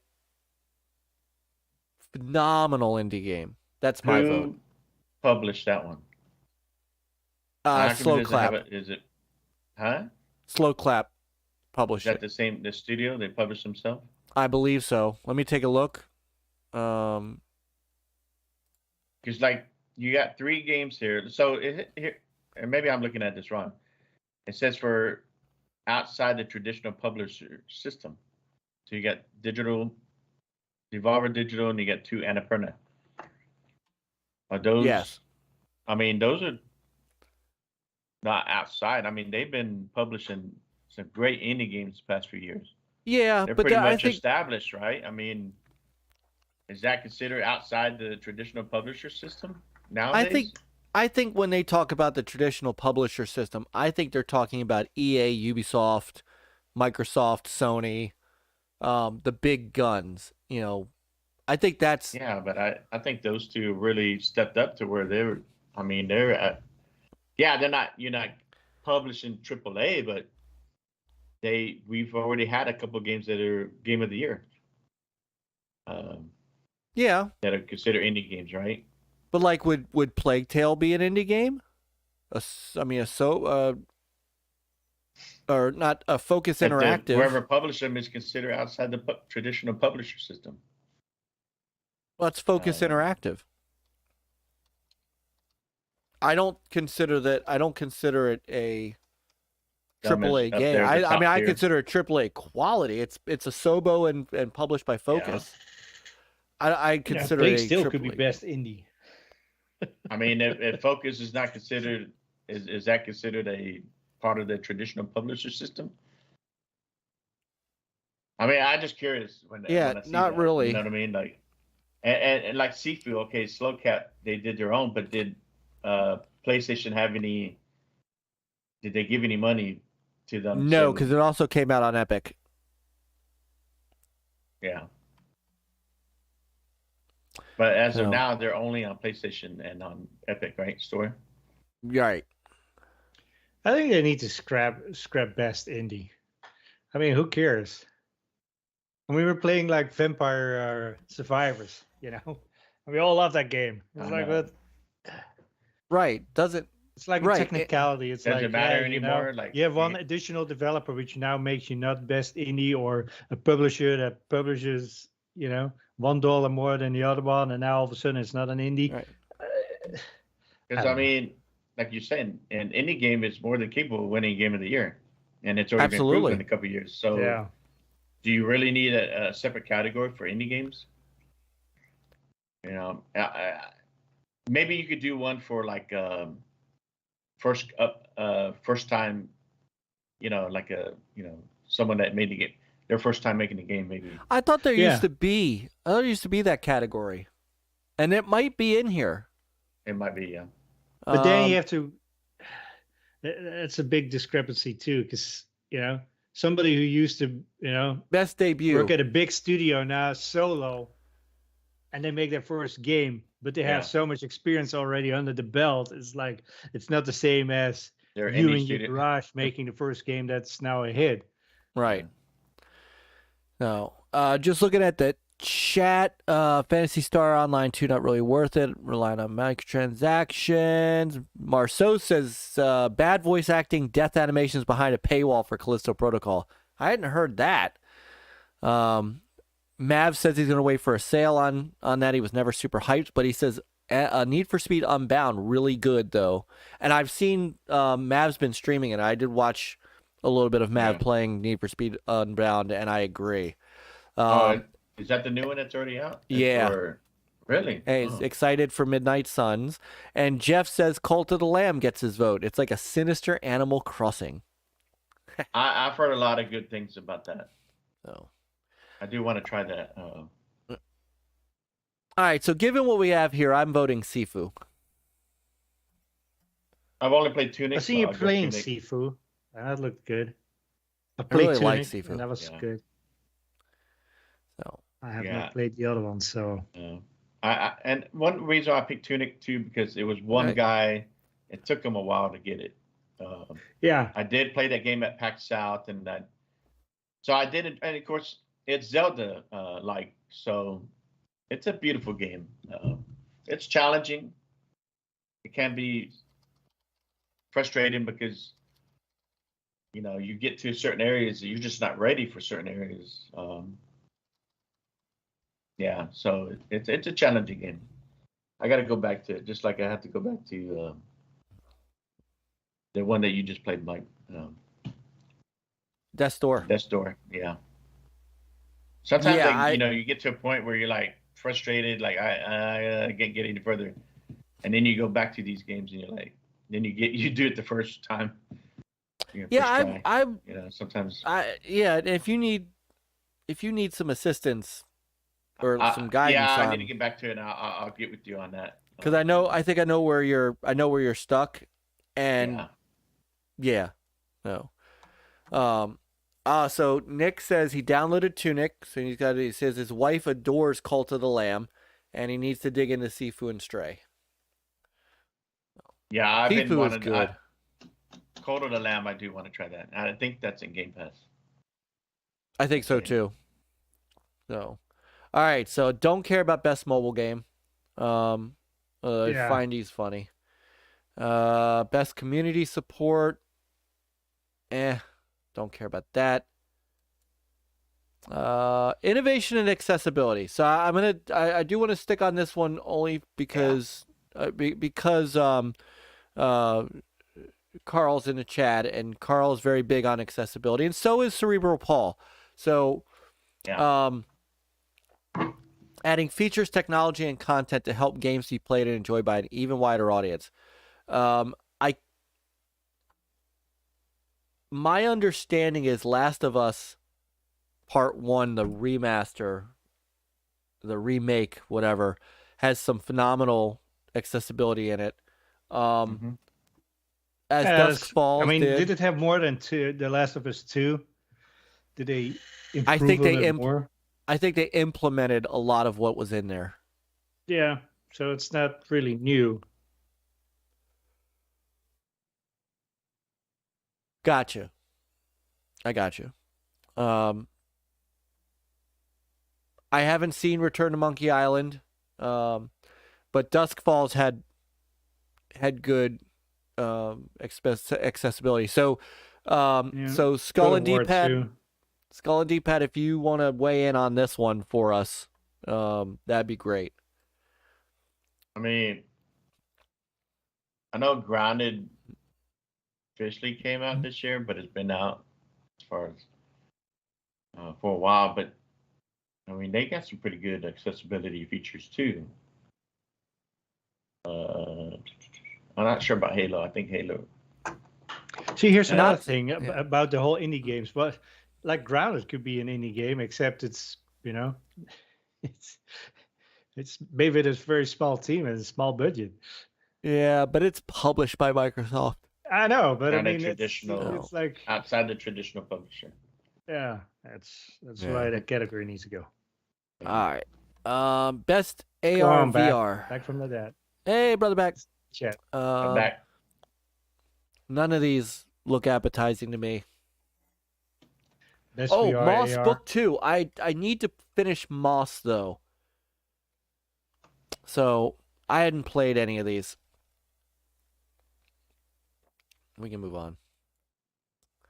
Best action game. All right. It's good to see Shredder's Revenge on here. And I'm very tempted. I think that's where my vote's going to be. So Bayonetta 3, which will probably win. Call of Duty Modern Warfare. Neon White. Sifu. A good action game, though. I really like Sifu. I really do. But Shredder's Revenge was nuts. Nuts. Oh, yeah. So when fun. You're going to have 6 people, right? 6 of us at a time. Yes. Right? Yeah. And Nick and Marceau were in that with us, with you and me. And I know Peter was in a whole separate game playing with 4 other people. So yeah, we all got to experience the craziness that was Shredder's Revenge. That's my vote. That's Nick's vote. That's Marceau's vote. So Call of Duty Modern Warfare 2. That campaign was fantastic. yeah. I know you've said that. Oh. Surprised it did not. God of War and Horizon. I mean, they had combat, right? Yeah. They all suck a little bit. Yeah. A good thing they're not here. Good night, Halo nephew Infinite Myke. has combat.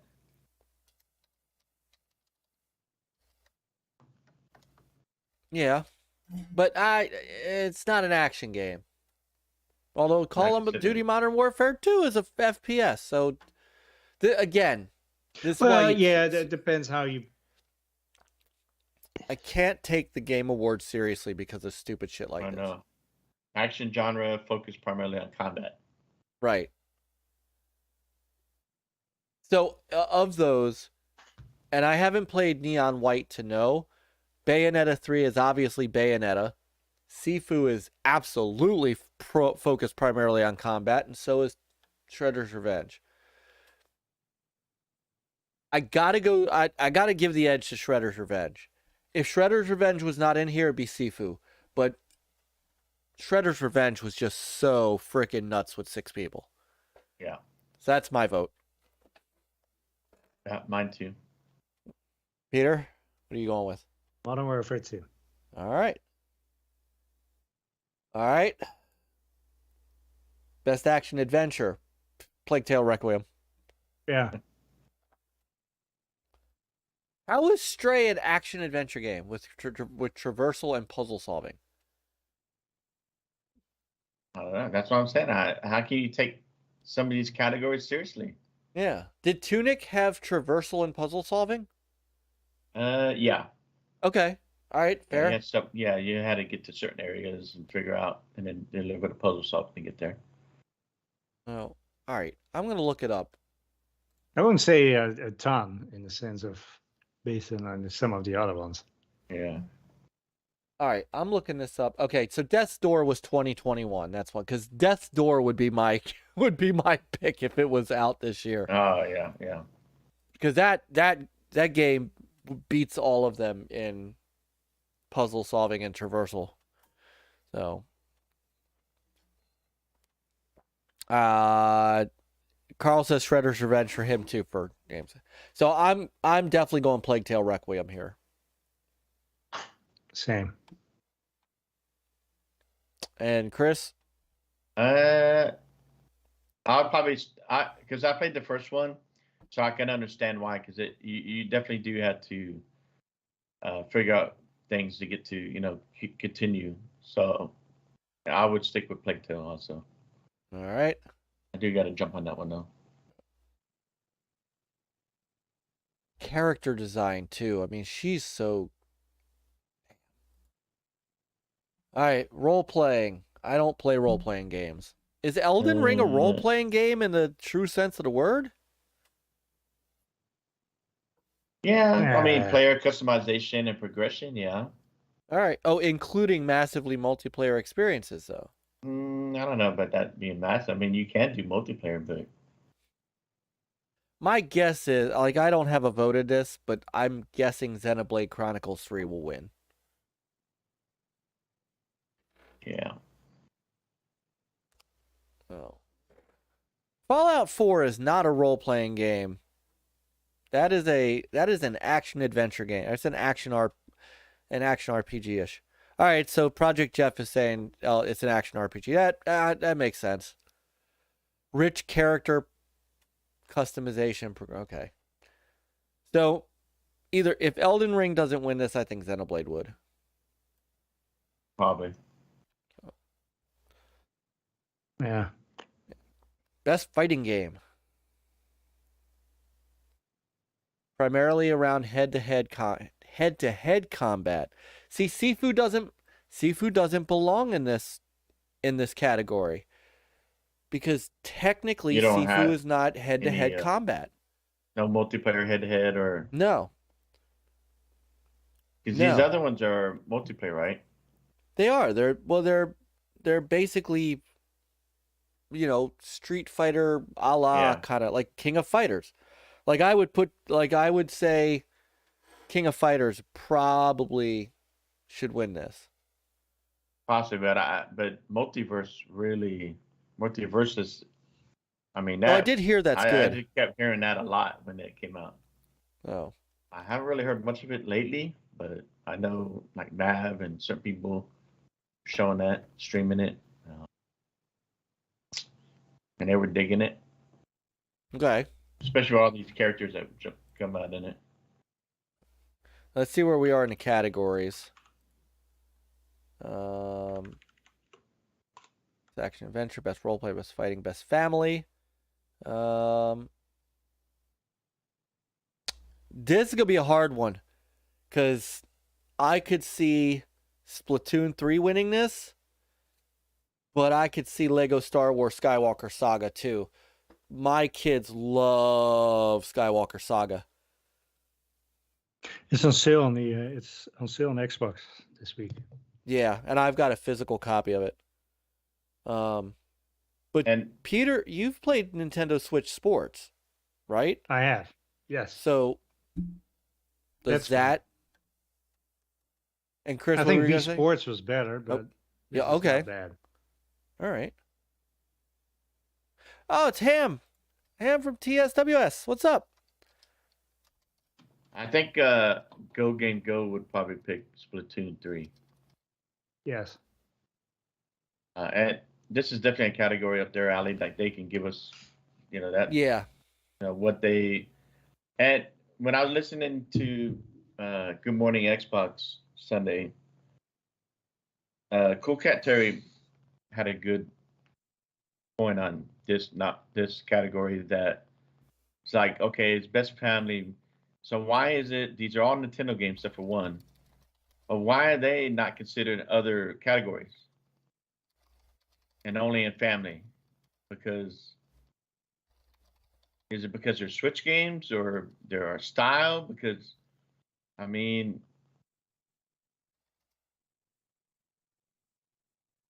they're good games. Yeah. Good looking games, and music and this and that. Like, why are they not considered for other categories?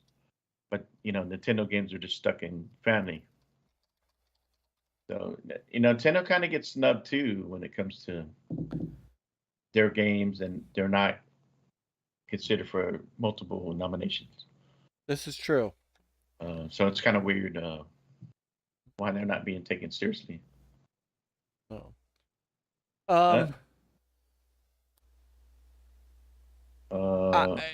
don't have a... And I haven't played none of these, so I really don't know. Yeah, I know Splatoon 3 sold big in Japan. I'm not sure about anywhere else. I think it's sold big everywhere.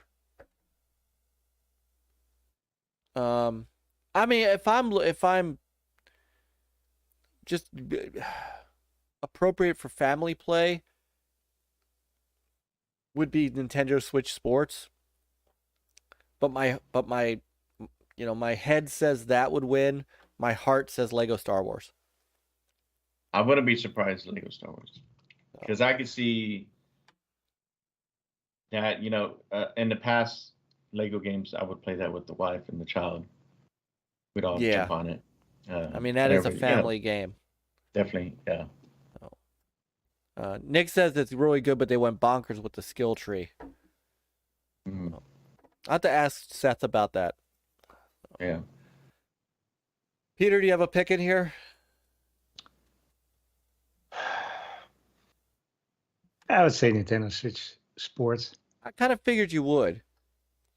So, all right. Best sim strategy. I wish this is a category I wish I had more time to dive into, because I know the Warhammer games are fantastic. I heard good things about Dune Spice Wars. I've heard great things about 2 Point Campus. Mm-hmm. And that's in Game Pass, ain't it? Yes. Oh, Ham's going with Splatoon based on hype. That's a fair pick. So I don't even know what to pick here. Either of you guys have a? I mean, I just don't play these. I wish I did. It's not for a lack of wanting. I know recently I've been hearing more, some hype about Dune Spice Wars, but which I wouldn't mind checking out. All right. What do we got next? All right, best sports and racing. Sports and racing. And race. I hate Which this. They still This can't again. figure out. They still can't split it up. Separate the. Yeah, well, I guess what other racing games are out there? Racing games coming out. Yeah. Besides Gran Turismo 7. I don't know of any this year though. Well, we have Formula 1 22, so that's one. Aha. Oh yeah, F1 22. What about any of the WRC? Right. I think maybe one came out. WRC 2022. Let me see. Yeah, they were talking about this too Sunday morning, and that's the thing, that the same complaint like we every year. Why can't they separate these? You have a racing category and then one for sports. I mean, sports, we have that. I mean, you get Madden out every year. You get the golf and all those. To me, they should have their own. Right. Separate from racing.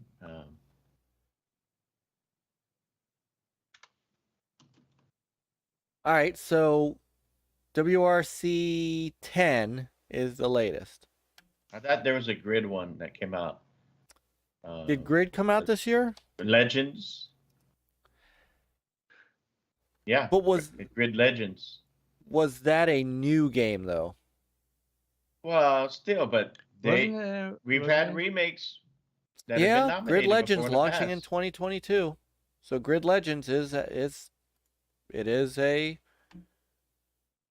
a legit game. You got Gran Turismo, MotoGP, F1. Right there, you already got four games to throw in there. Yeah. So there's plenty. Even there's indie games that also came out that could be considered put in that category. Yeah. So, what would be your pick, Peter? Because I know you've played F1, and we've both played Gran Turismo 7. Are either of those better than NBA 2K23? Completely kind of different games. Maybe I'm going to give it to Gran Turismo 7. Just, it's not pure based on the racing aspect of it, but just the whole car encyclopedia and stuff. Yeah, I was going to pick the whole package. I was going to pick GT7 as well.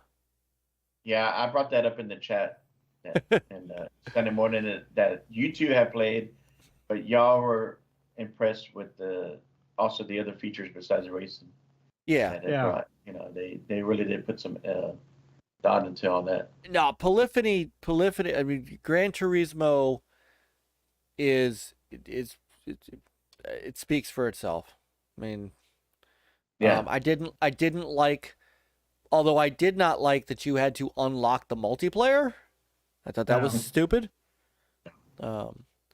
So, Ollie World would get Project Jeff's vote. Swiss Sports for me again by Carl.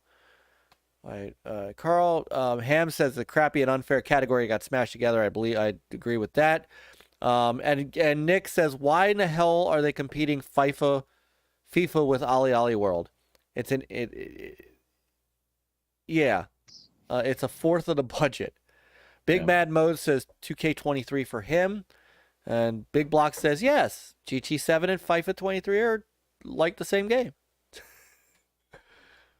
So Nick's going with Ollie. Peter and I are going with Gran Turismo. And what are you going with, Chris? I didn't play none of those. I really All right.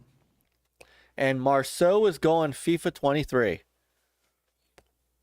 All right. Yeah. Next I up, could probably see GT7 getting this one. I would think so. I would hope so. I mean, it deserves it. Yeah.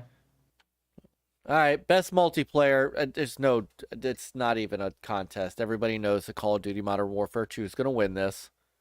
However, for outstanding online multiplayer gameplay and design, including co-op and massively multiplayer experiences, come on. How do you not give Teenage Mutant Ninja Turtles Shredder's Revenge a look? We just talked about this. That 6-player was incredible. That's my vote. Yeah.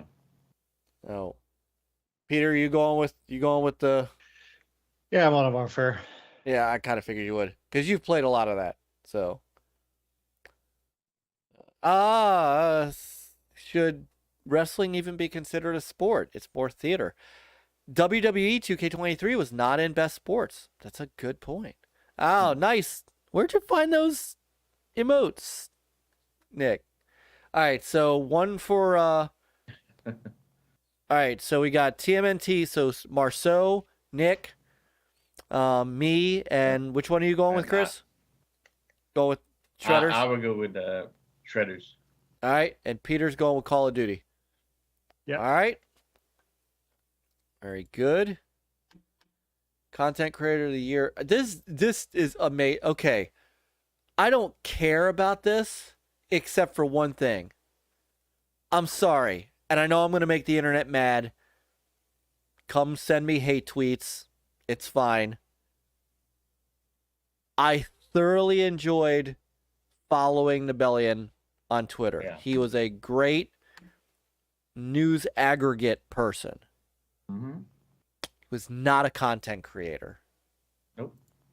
If that's the case, then I'm gonna dive heavy into the NLG Twitter feed for going forward, because that's all I did on that feed was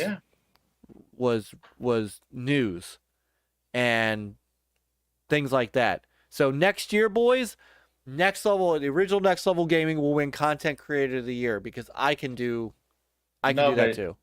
What you got to do to get recognized is come out and say that you're quitting Twitter, you're going to leave Twitter, blah, blah, blah, because I feel like he would not have been in this nomination if he didn't come out and say he was leaving Twitter.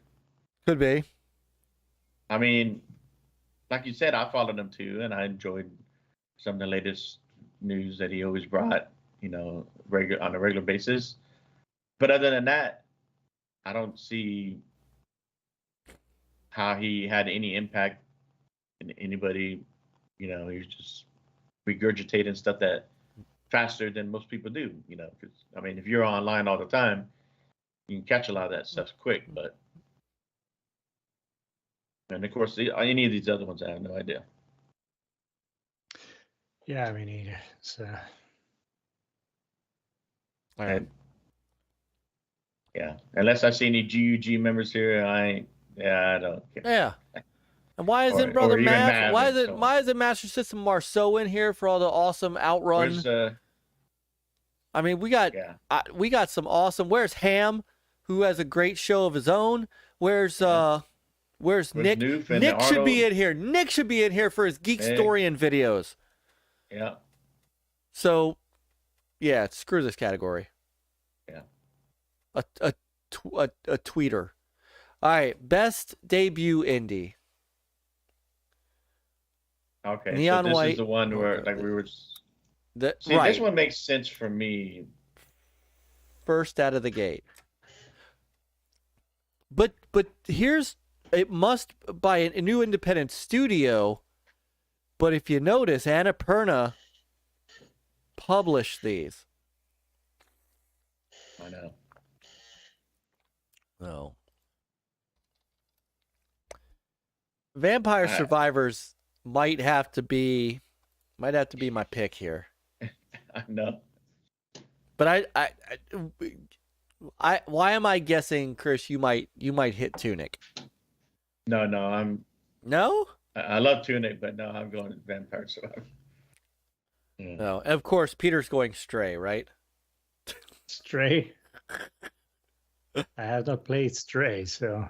Like, I have Tunic not was either. great, but it didn't keep me playing and want to come back to it over and over. And my thumbs didn't hurt from playing it. Vampire Survivor kept me going to where I was still thinking about it afterwards. So. Okay. Yeah. All right, so Vampire Survivors. We're almost there, boys. Best adaptation. Oh, that faithfully and authentically adapts a video game to another entertainment medium. So. Message me after practically expert at burning bridges on social media.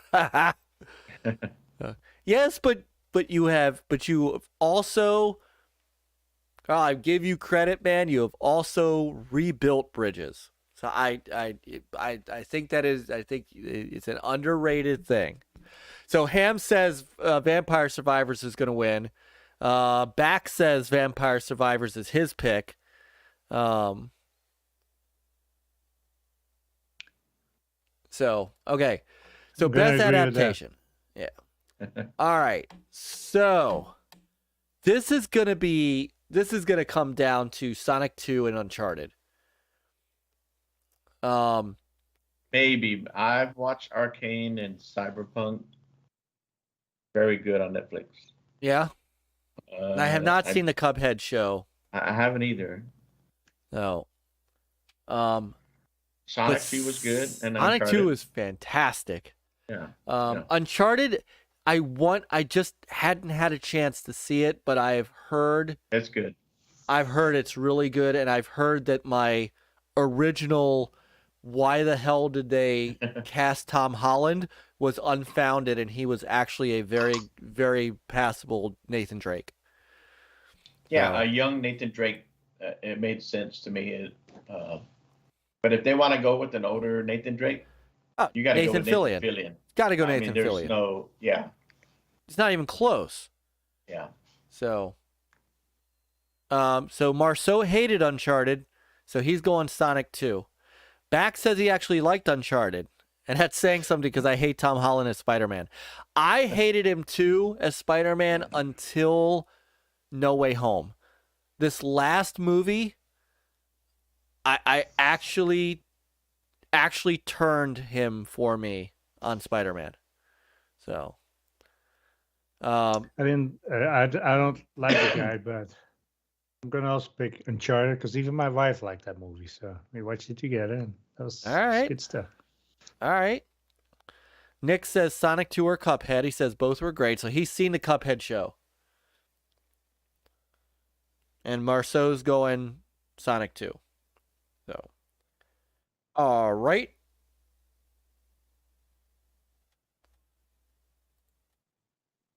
Most anticipated. I know what's going to win, but I know where I'm at. I'm at Starfield. Yeah, however, same for me. I would not begrudge anybody being looking forward. I mean, Hogwarts Legacy has a lot of hype on it. So. And that one would probably win because of the popularity. Starfield might pull this one out. It might. But because it's only on one console, and that console seems to get a lot of flack, especially some of these jury members. Don't seem to appreciate that. Hogwarts side, does have some but Hogwarts, a lot of these people probably grew up with that. Grew up with the Harry Potter. Yeah. And and what I've seen from Hogwarts, I'm like, yeah, I got to play that in front of the wife. I mean, she's huge Harry Potter. So, all right, so I'm going Starfield. Starfield for me as well. Yeah, me too. Peter, Starfield. Chris, you said Starfield? Yep. Starfield. Marceau says Starfield, and Jeff says Starfield and the Resident Evil remake.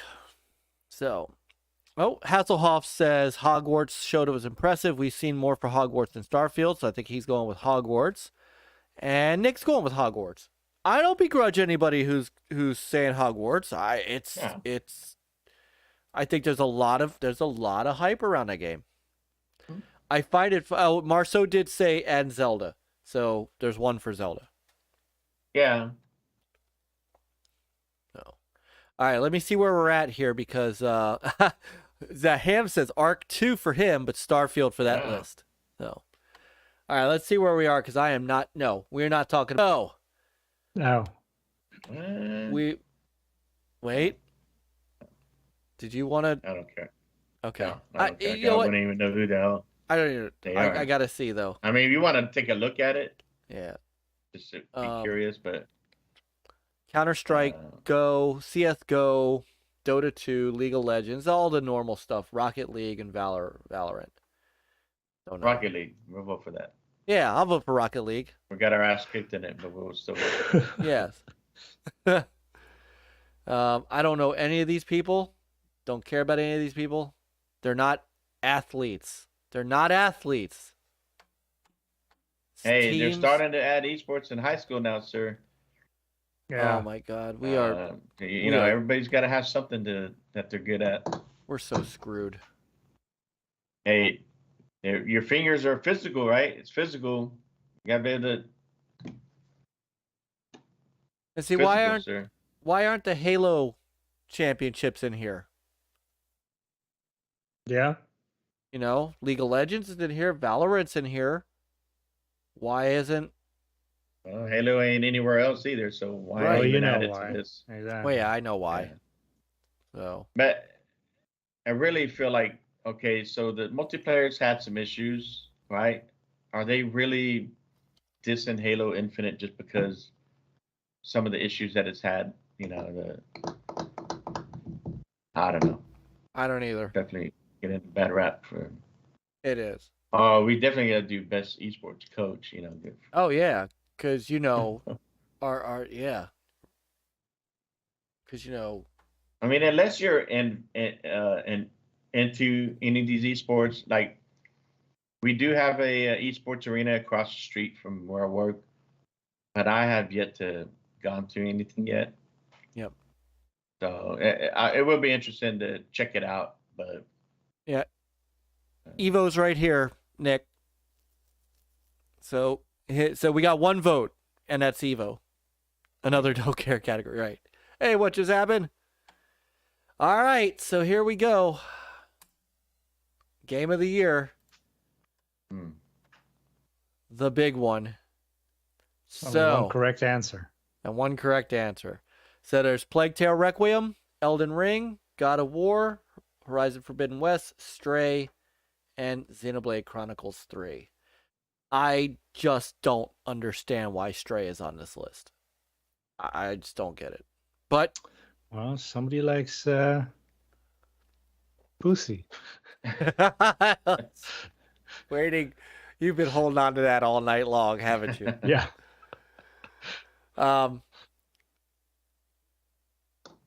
Yeah, it delivers the absolute best experience across all creative and technical fields. Does it? Like, I get Ragnarok. I could get with Horizon. Obviously, Elden Ring is the favorite here. But god damn, Plague Tale Requiem. That's my vote. Did Plague Tale for y'all have any, as far as any, you know, bugs and this and that would make There was one bug that I had where there was one spot in the game that I couldn't progress unless I restarted that checkpoint. Yeah. Same thing. I think you had. I think it was at the same place too, right, Chris? It was at the top of the castle. Yeah. Yeah, that was it. Yeah. Other than that, Yeah, because I think the first one had that too. Had a spot where I got stuck, and I had to go back. No, but just top to bottom, just such an outstanding game. Yeah. So, now, Elden Ring. Be second.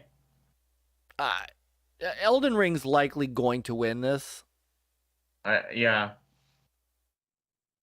But Plague just Tale from the response when that came out, and just multiple people just like, yep, game of the year when it early, and of course that came out early in the year, but it's still you still have a lot of people saying no, game of the year.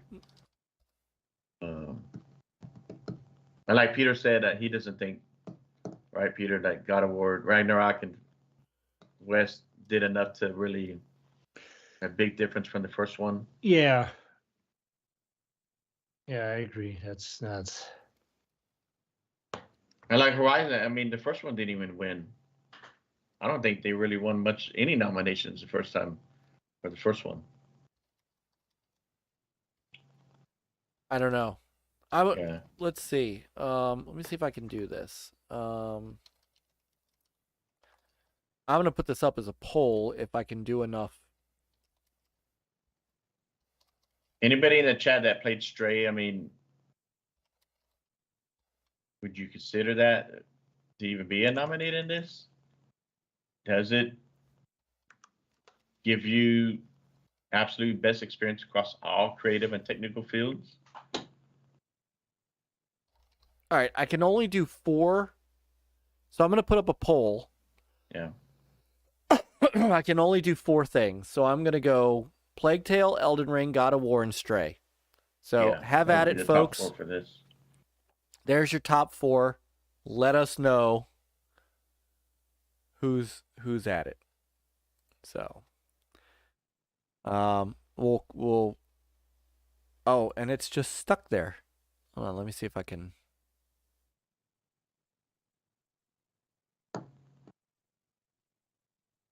It's just stuck on the left-hand side now. Sorry, that's why we should not do a poll. So. Oh, well, that's right. Just vote. Yeah, just vote real quick. As the deal's going. Hey, what's up? What just happened?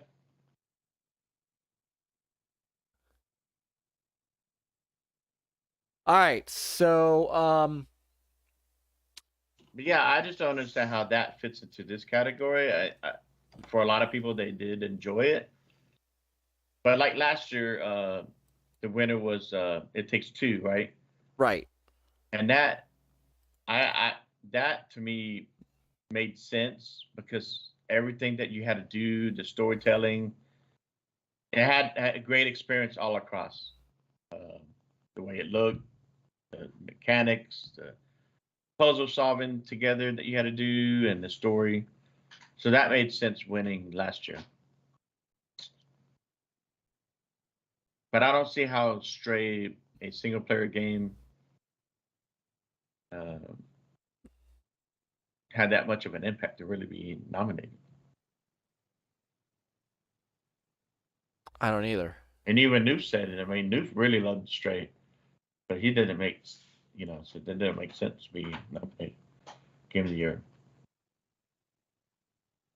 Well, Elden Ring is walking away with this, so I'll end this poll in a second. Yeah. So I think the consensus is Elden Ring. Nobody has voted for Stray.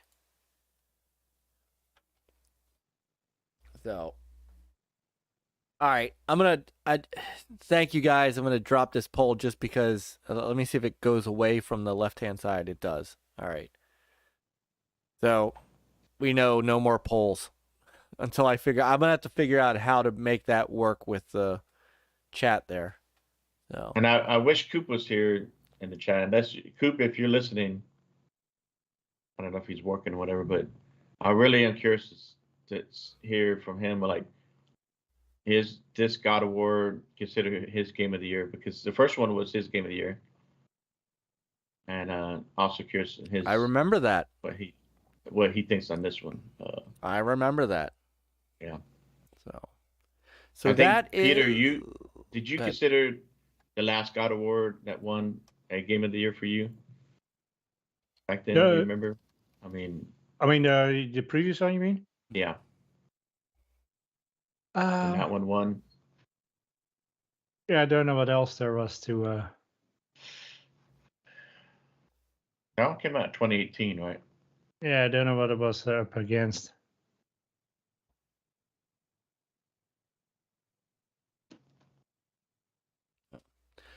So we will see on December 8th which one wins, but there is your there's your Game Awards for this year, and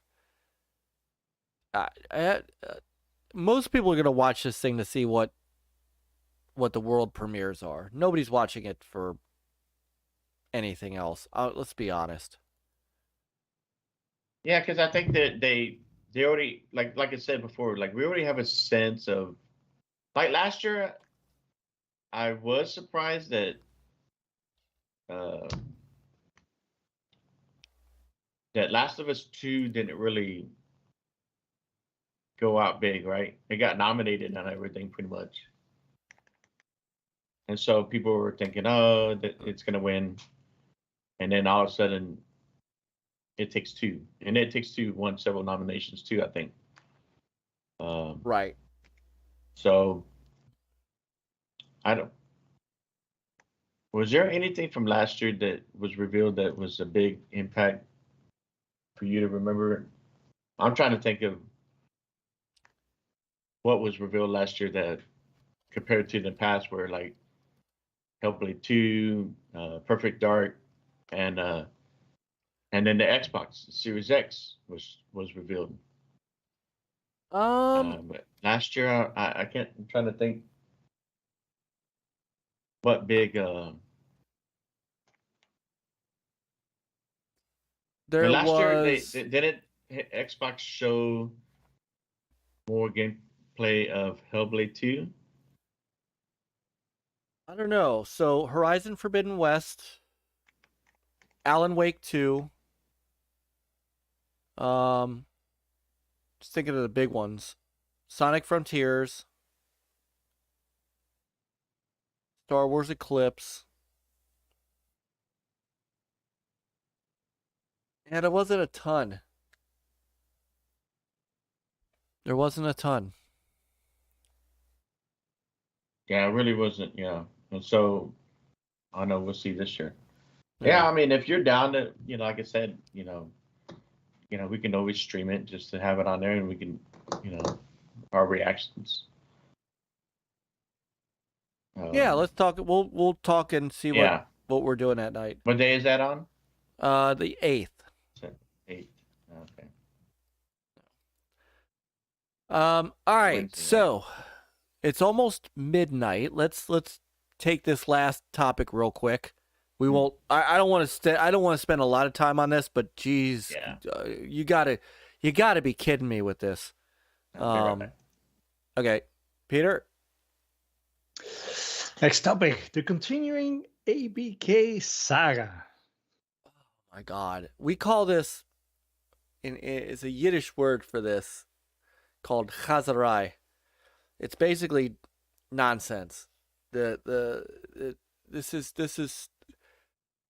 I've never seen anything like this in my life.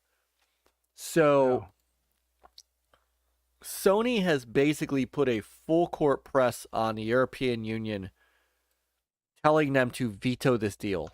They literally don't want this. So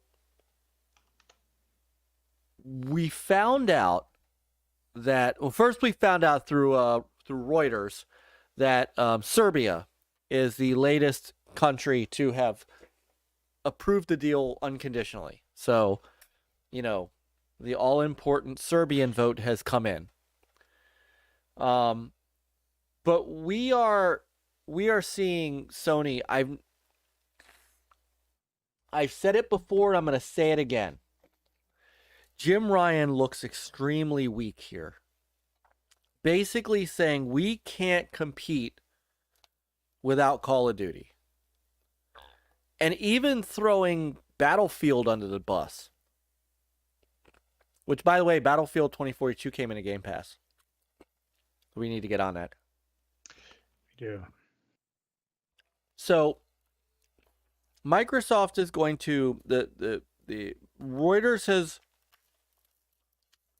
has reported that sources within Microsoft are going to have said that Microsoft is going to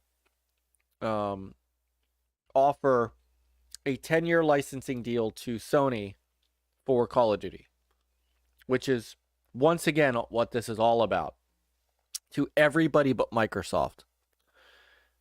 Microsoft. 10 years is a ridiculous It is. long time. It is. But besides that. But who cares? I mean, they really don't care about that.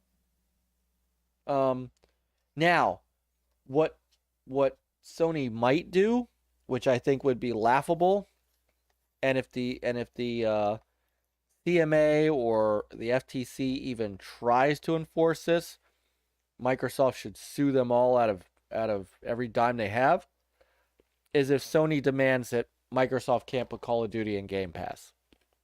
Yeah. Yeah, that and or we want it in PS Plus too. Right. It's like, why? Well, if they want to pay for it, they can put it if they pay for it, right? Yeah, pay for it. But it's like Xbox should counter and say, look, then why don't you back off on a lot of these other third-party games not being in Game Pass either. It's like Satya said. Yeah.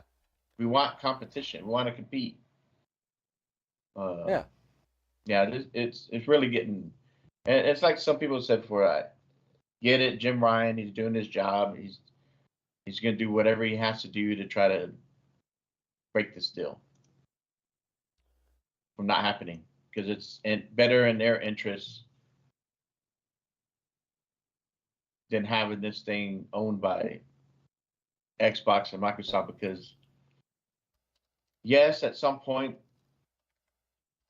Xbox can, they can't work out a deal with the Sony at some point, then they may not be on PlayStation if they don't work something out, right? Right. But that's Xbox has every right. Yeah, nobody can stop them from doing this. Nobody can stop them from putting it in Game Pass. And what Jim Ryan has not thought through, and Jeff. Good night, Jeff. See, everybody else is getting tired of this too. I don't blame you. They don't understand that they have, in my humble opinion, no matter what happens, Sony's relationship with Activision is toast. In fact, Activision's head of, I guess they're one of their legal heads or head of public relations or whatnot, said that Activision is ready and locked and loaded to defend this deal in court if they need to. It's really going to hurt them if this doesn't happen. It is. It's going to hurt them a lot. They need this deal. That's why they went to Microsoft. And the CMA taking any of this seriously, nobody's asked why. Why hasn't Nintendo said anything about this? Right? Why hasn't anyone else? Epic Games hasn't said anything about this. Third parties are like, we don't care. In fact, Take-Two said, this doesn't hurt us at all. This is so laughable that I no matter what happens, it's and here, let me bring this up because this is I did see was it Serbia? Serbia. They approved it. And, Yep. So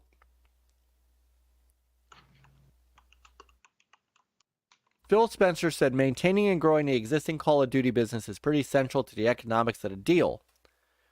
And then he said, Jim Ryan said Microsoft was a tech giant with a long history of dominating industries, and that it is highly likely that the choices gamers have today will disappear if this deal goes ahead. What? Yeah, it's What does that even mean? But look at the thing below that. Going forward, yes. I mean, Microsoft right. have stepped on a lot of toes and dominated throughout their years, but it's still speculation. Well, this coming from the same guy who has 2 Marvel superheroes locked up with Sony. Oh, yeah. There's no... But Sony's not innocent themselves. Right. I'm sure they have crushed competition throughout their years. They crushed Sega. Yeah. They try to crush Nintendo. And they crushed Sega by taking Tomb Raider away from them. I mean, this is nothing new for them. And you can't get Spider-Man outside of PlayStation. You won't be able to get a Wolverine game outside of PlayStation. So this is nonsense. And then came this little bombshell that Microsoft said that they had offered Sony a 10-year deal on Call of Duty, and Sony declined to comment on that. So what they're going to do is Microsoft is going to make this public. They're going to make it as part of their concessions to the EU, and they're going to make Sony decline it publicly. And then they're going to say, well, why? They're going to use that as the reasoning for this. And that's more than generous. It is. And I'm sure, like the 10-year deal, it's unprecedented. It's not going to include to say, we're not going to put in Game Pass or anything like that. It's going to say, we're going to keep Call of Duty on PlayStation consoles and supported everything as far as graphically, DLC, content, same as on Xbox.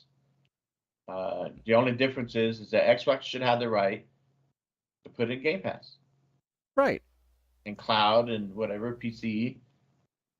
And, Sony should have no right to say otherwise, because they will still have... Now, Sony's main thing, they don't want a Game Pass, and they're going to lose the marketing. And they made a lot of money on the marketing as far as selling consoles and, of course, making money on the people continuously buying, as far as extra content, right? Through Microsoft's Sony store. They all get that percentage, right? Along with whatever Activision gets. But well, and they've lost. I mean, no matter what, they've lost that marketing deal. They're probably, yeah. That marketing deal is done. Activision will never work with them in that way again. Yeah, because if let's say this does not go through, if I was Xbox and say, look, okay, you're not part of the Xbox deal, but we will make a deal with you pretty much to where Call of Duty is going to be almost like it's exclusive to Xbox, like it was on the 360 days. Remember, it was at first when it first came out, and they just pretty much had every exclusive deal, marketing, and all that back then. And I could see Xbox doing that again going forward, because it's like, all right, we lost $8 billion, but we got all this extra money, and we're going to make sure we get almost a lifetime marketing deal. And I bet Activision would do it for a fraction of the cost. Oh, so, yeah. So this also comes as the FTC may also sue Microsoft over this to stop this deal. But is that a rumor, or is that that's still rumor? But Reuters is reporting this. The FTC is likely to file an antitrust lawsuit. They just don't say that they're doing it. So we'll see. Again, people keep their eyes on the wrong ball. Microsoft, to me, they honestly don't care if Call of Duty stays on PlayStation forever. That's not their moneymaker. That's not the moneymaker that they are looking for. They want the mobile market. King. They want king. So yeah, they're looking at the overall picture. Of course, Call of Duty's huge, but there's more to Activision than there is Call of Duty. Yep. But Sony is making it more about Call of Duty because it's popular right now. Yes. And what's really funny to me is that while they're doing that, Microsoft's going to make these concessions on Call of Duty, and watch, because of all of this nonsense, watch how many other of the Activision-Blizzard IPs that Sony's not even paying attention to all of a sudden become Xbox exclusives. Crash Bandicoot may no longer be on a Sony console, outside of the ones that are already there. Diablo 4 could get moved. Overwatch 2 is already out, so they'll probably leave that. But you could see, Peter, you and I keep hoping against hope, because Phil said it. Some new Xbox Sierra games. Yes. So there's more to this, and Sony's only it's like they're only looking at the shiny object, and they're not playing the long game. And how does it, I mean, again, how do you do this to your own fans, right? How do you look your fan base in the eye and say, well, without Call of Duty, we don't have anything else? And your fan base is going, you know what the fans say? Oh, but Jim Ryan has to do this. It's his obligation, and it's baloney. It is baloney. I like the part too where Jim Ryan said that if this goes through, then PlayStation gamers would have to be forced to buy a $400 Xbox console and blah blah blah. Yeah, they saved their $600 PlayStation 6. Right. Yeah, and then the Xbox after this could raise prices on their consoles and their games. But reading all that stuff, I'm like, Sony's just telling them this is what Xbox could do. It's all speculation, but this is what Sony's already doing. Yeah. Yeah. Right. Like, we don't want them to do what we do because it could hurt our gamers. But what they're already been doing, it's just funny. It's just ridiculous how long this is going. I really do hope we do see a lot of this in public, and it does seem like these regulators do, like CMA and the Europe. There was one guy who worked for one of those, the regulation commission or whatever, that came out and said something about, his PlayStation, and so I think he got some flack on that on Twitter. Yeah, that was very inappropriate. Yeah. Also, since he left one of those posts like 6 months ago. Yeah. And CMA, they've also made some weird Twitter comments. It's like, why are they being public like this? And it seemed like they're taking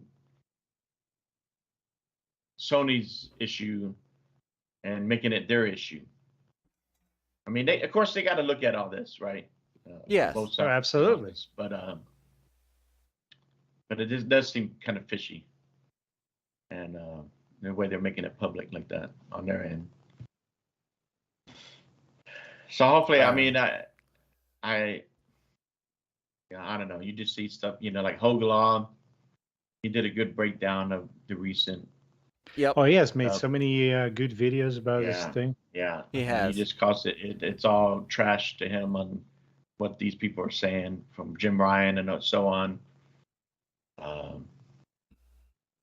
But there's really it's not 100% guaranteed that this will happen, be acquired. And so we'll see. But like you said earlier, Myke, I mean, Microsoft has the money and they will sue the shit out of these regulators. Oh, yeah. And, how much time and money are they going to want to fight this? I mean, if they don't get a fair shake, then they definitely will. Yeah. And it's like, to me, if I was taxpayers, it's like, really, you want to spend our money fighting Microsoft from acquiring a gaming company? Not that it's not important, but is that where our money is best spent, to fight something in gaming when there's a lot of other issues going on in the world that a little bit more important to be spending our taxpayer money? But my PlayStation. Right. Yeah. And it's like it's been said before, we don't know where Call of Duty is going to be at in 20 years. We don't. No. It may not even be like all of a sudden Battlefield can end up overtaking it, and all of a sudden or something else. And it's like now Battlefield. Remember, Battlefield's now in the hands of Respawn for some things. Yeah. Yeah. And I could see, now that Zampella's in charge of that, I could see the quality of Battlefield getting better going forward, especially with his, pedigree. I mean, Call of Duty, he's the one who did Call of Duty, created it, right? So, I mean, it's time to tell. Yeah, just way too much emphasis being put on Call of Duty. I get that it's huge and moneymaker, but even at that, like someone had posted something that it's not even in the top, whatever, as far as like Minecraft is at number 1 or so. It was Minecraft and something else as far as how much money they bring in, and Call of Duty still wasn't there as far as overall. Right. So, yeah, it's funny. Yeah. All right. I just wanted to, I mean, this is the latest in the saga. We got to talk about it. Yeah, and it's not going to end. I mean, we're not going to get into this anytime soon, because didn't the EU said that they will not till 23, right? Where they would make their decision. Yeah, this is going into 23. So, all right. So,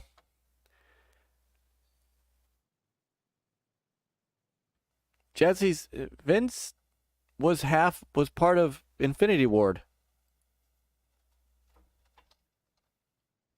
Yeah, I thought he was part of the original Call of Duties that came out. Yeah, especially at least when the multiplayer stuff started coming out. Yeah, he left with Jason West after the original Modern Warfare 2. He absolutely was.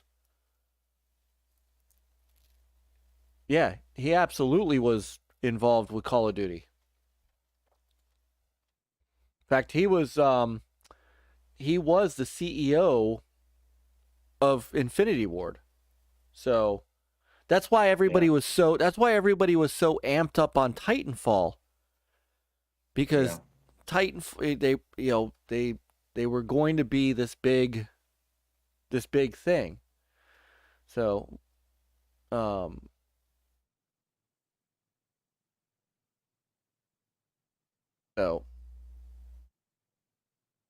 yeah, but he not the first ones, but he co-founded Infinity Ward. And so he's got pedigree within. That's what we're saying. Yeah, he's got pedigree. Yeah. Yeah. I mean, Infinity Ward, they founded in 2002. So, I mean, they had done. It started with. Oh, it started with Call of Duty. With the original Call of Duty. Yeah, they took that and brought it into, multiplayer to compete with Halo and Gears. And then that's why Xbox took notice of that and made that they paid for that to be exclusive on Xbox in the beginning. Yeah. So anyhow, that's a I mean, I think Battlefield's got a long way to go. Vince being at the head of it is, yeah. But Sony, it's like, okay, I'm sorry, you're losing marketing rights on Call of Duty, but you can transfer some of that money you've been spending on that to something else to bring back SOCOM. You have Bungie there to help you develop a new FPS game, something that might be the next gem, maybe the next Call of Duty. I mean, they're more than capable of developing a competition game to compete with Call of Duty. Right. So to sit there and make it sound like they would suffer and their gamers would suffer and blah, blah, blah. It's like, no. Exactly. See, Jesse needs to shut up and give Sony Santa Monica SOCOM. Let's get another SOCOM. Dude, I would die for a SOCOM. Imagine that, a good campaign, a good multiplayer, and you got Bungie to help with that? Yes. What's the problem? Exactly. So. All right, it is 12:16. We have covered everything very well tonight, gentlemen. Good. Sure did. Yep. Good run through the VGAs. I think it's time to call it a night. We still got a good crowd tonight. Thank you everybody for hanging out with us. Just looking at the stats. Very good crowd hanging out with us. And we appreciate it always.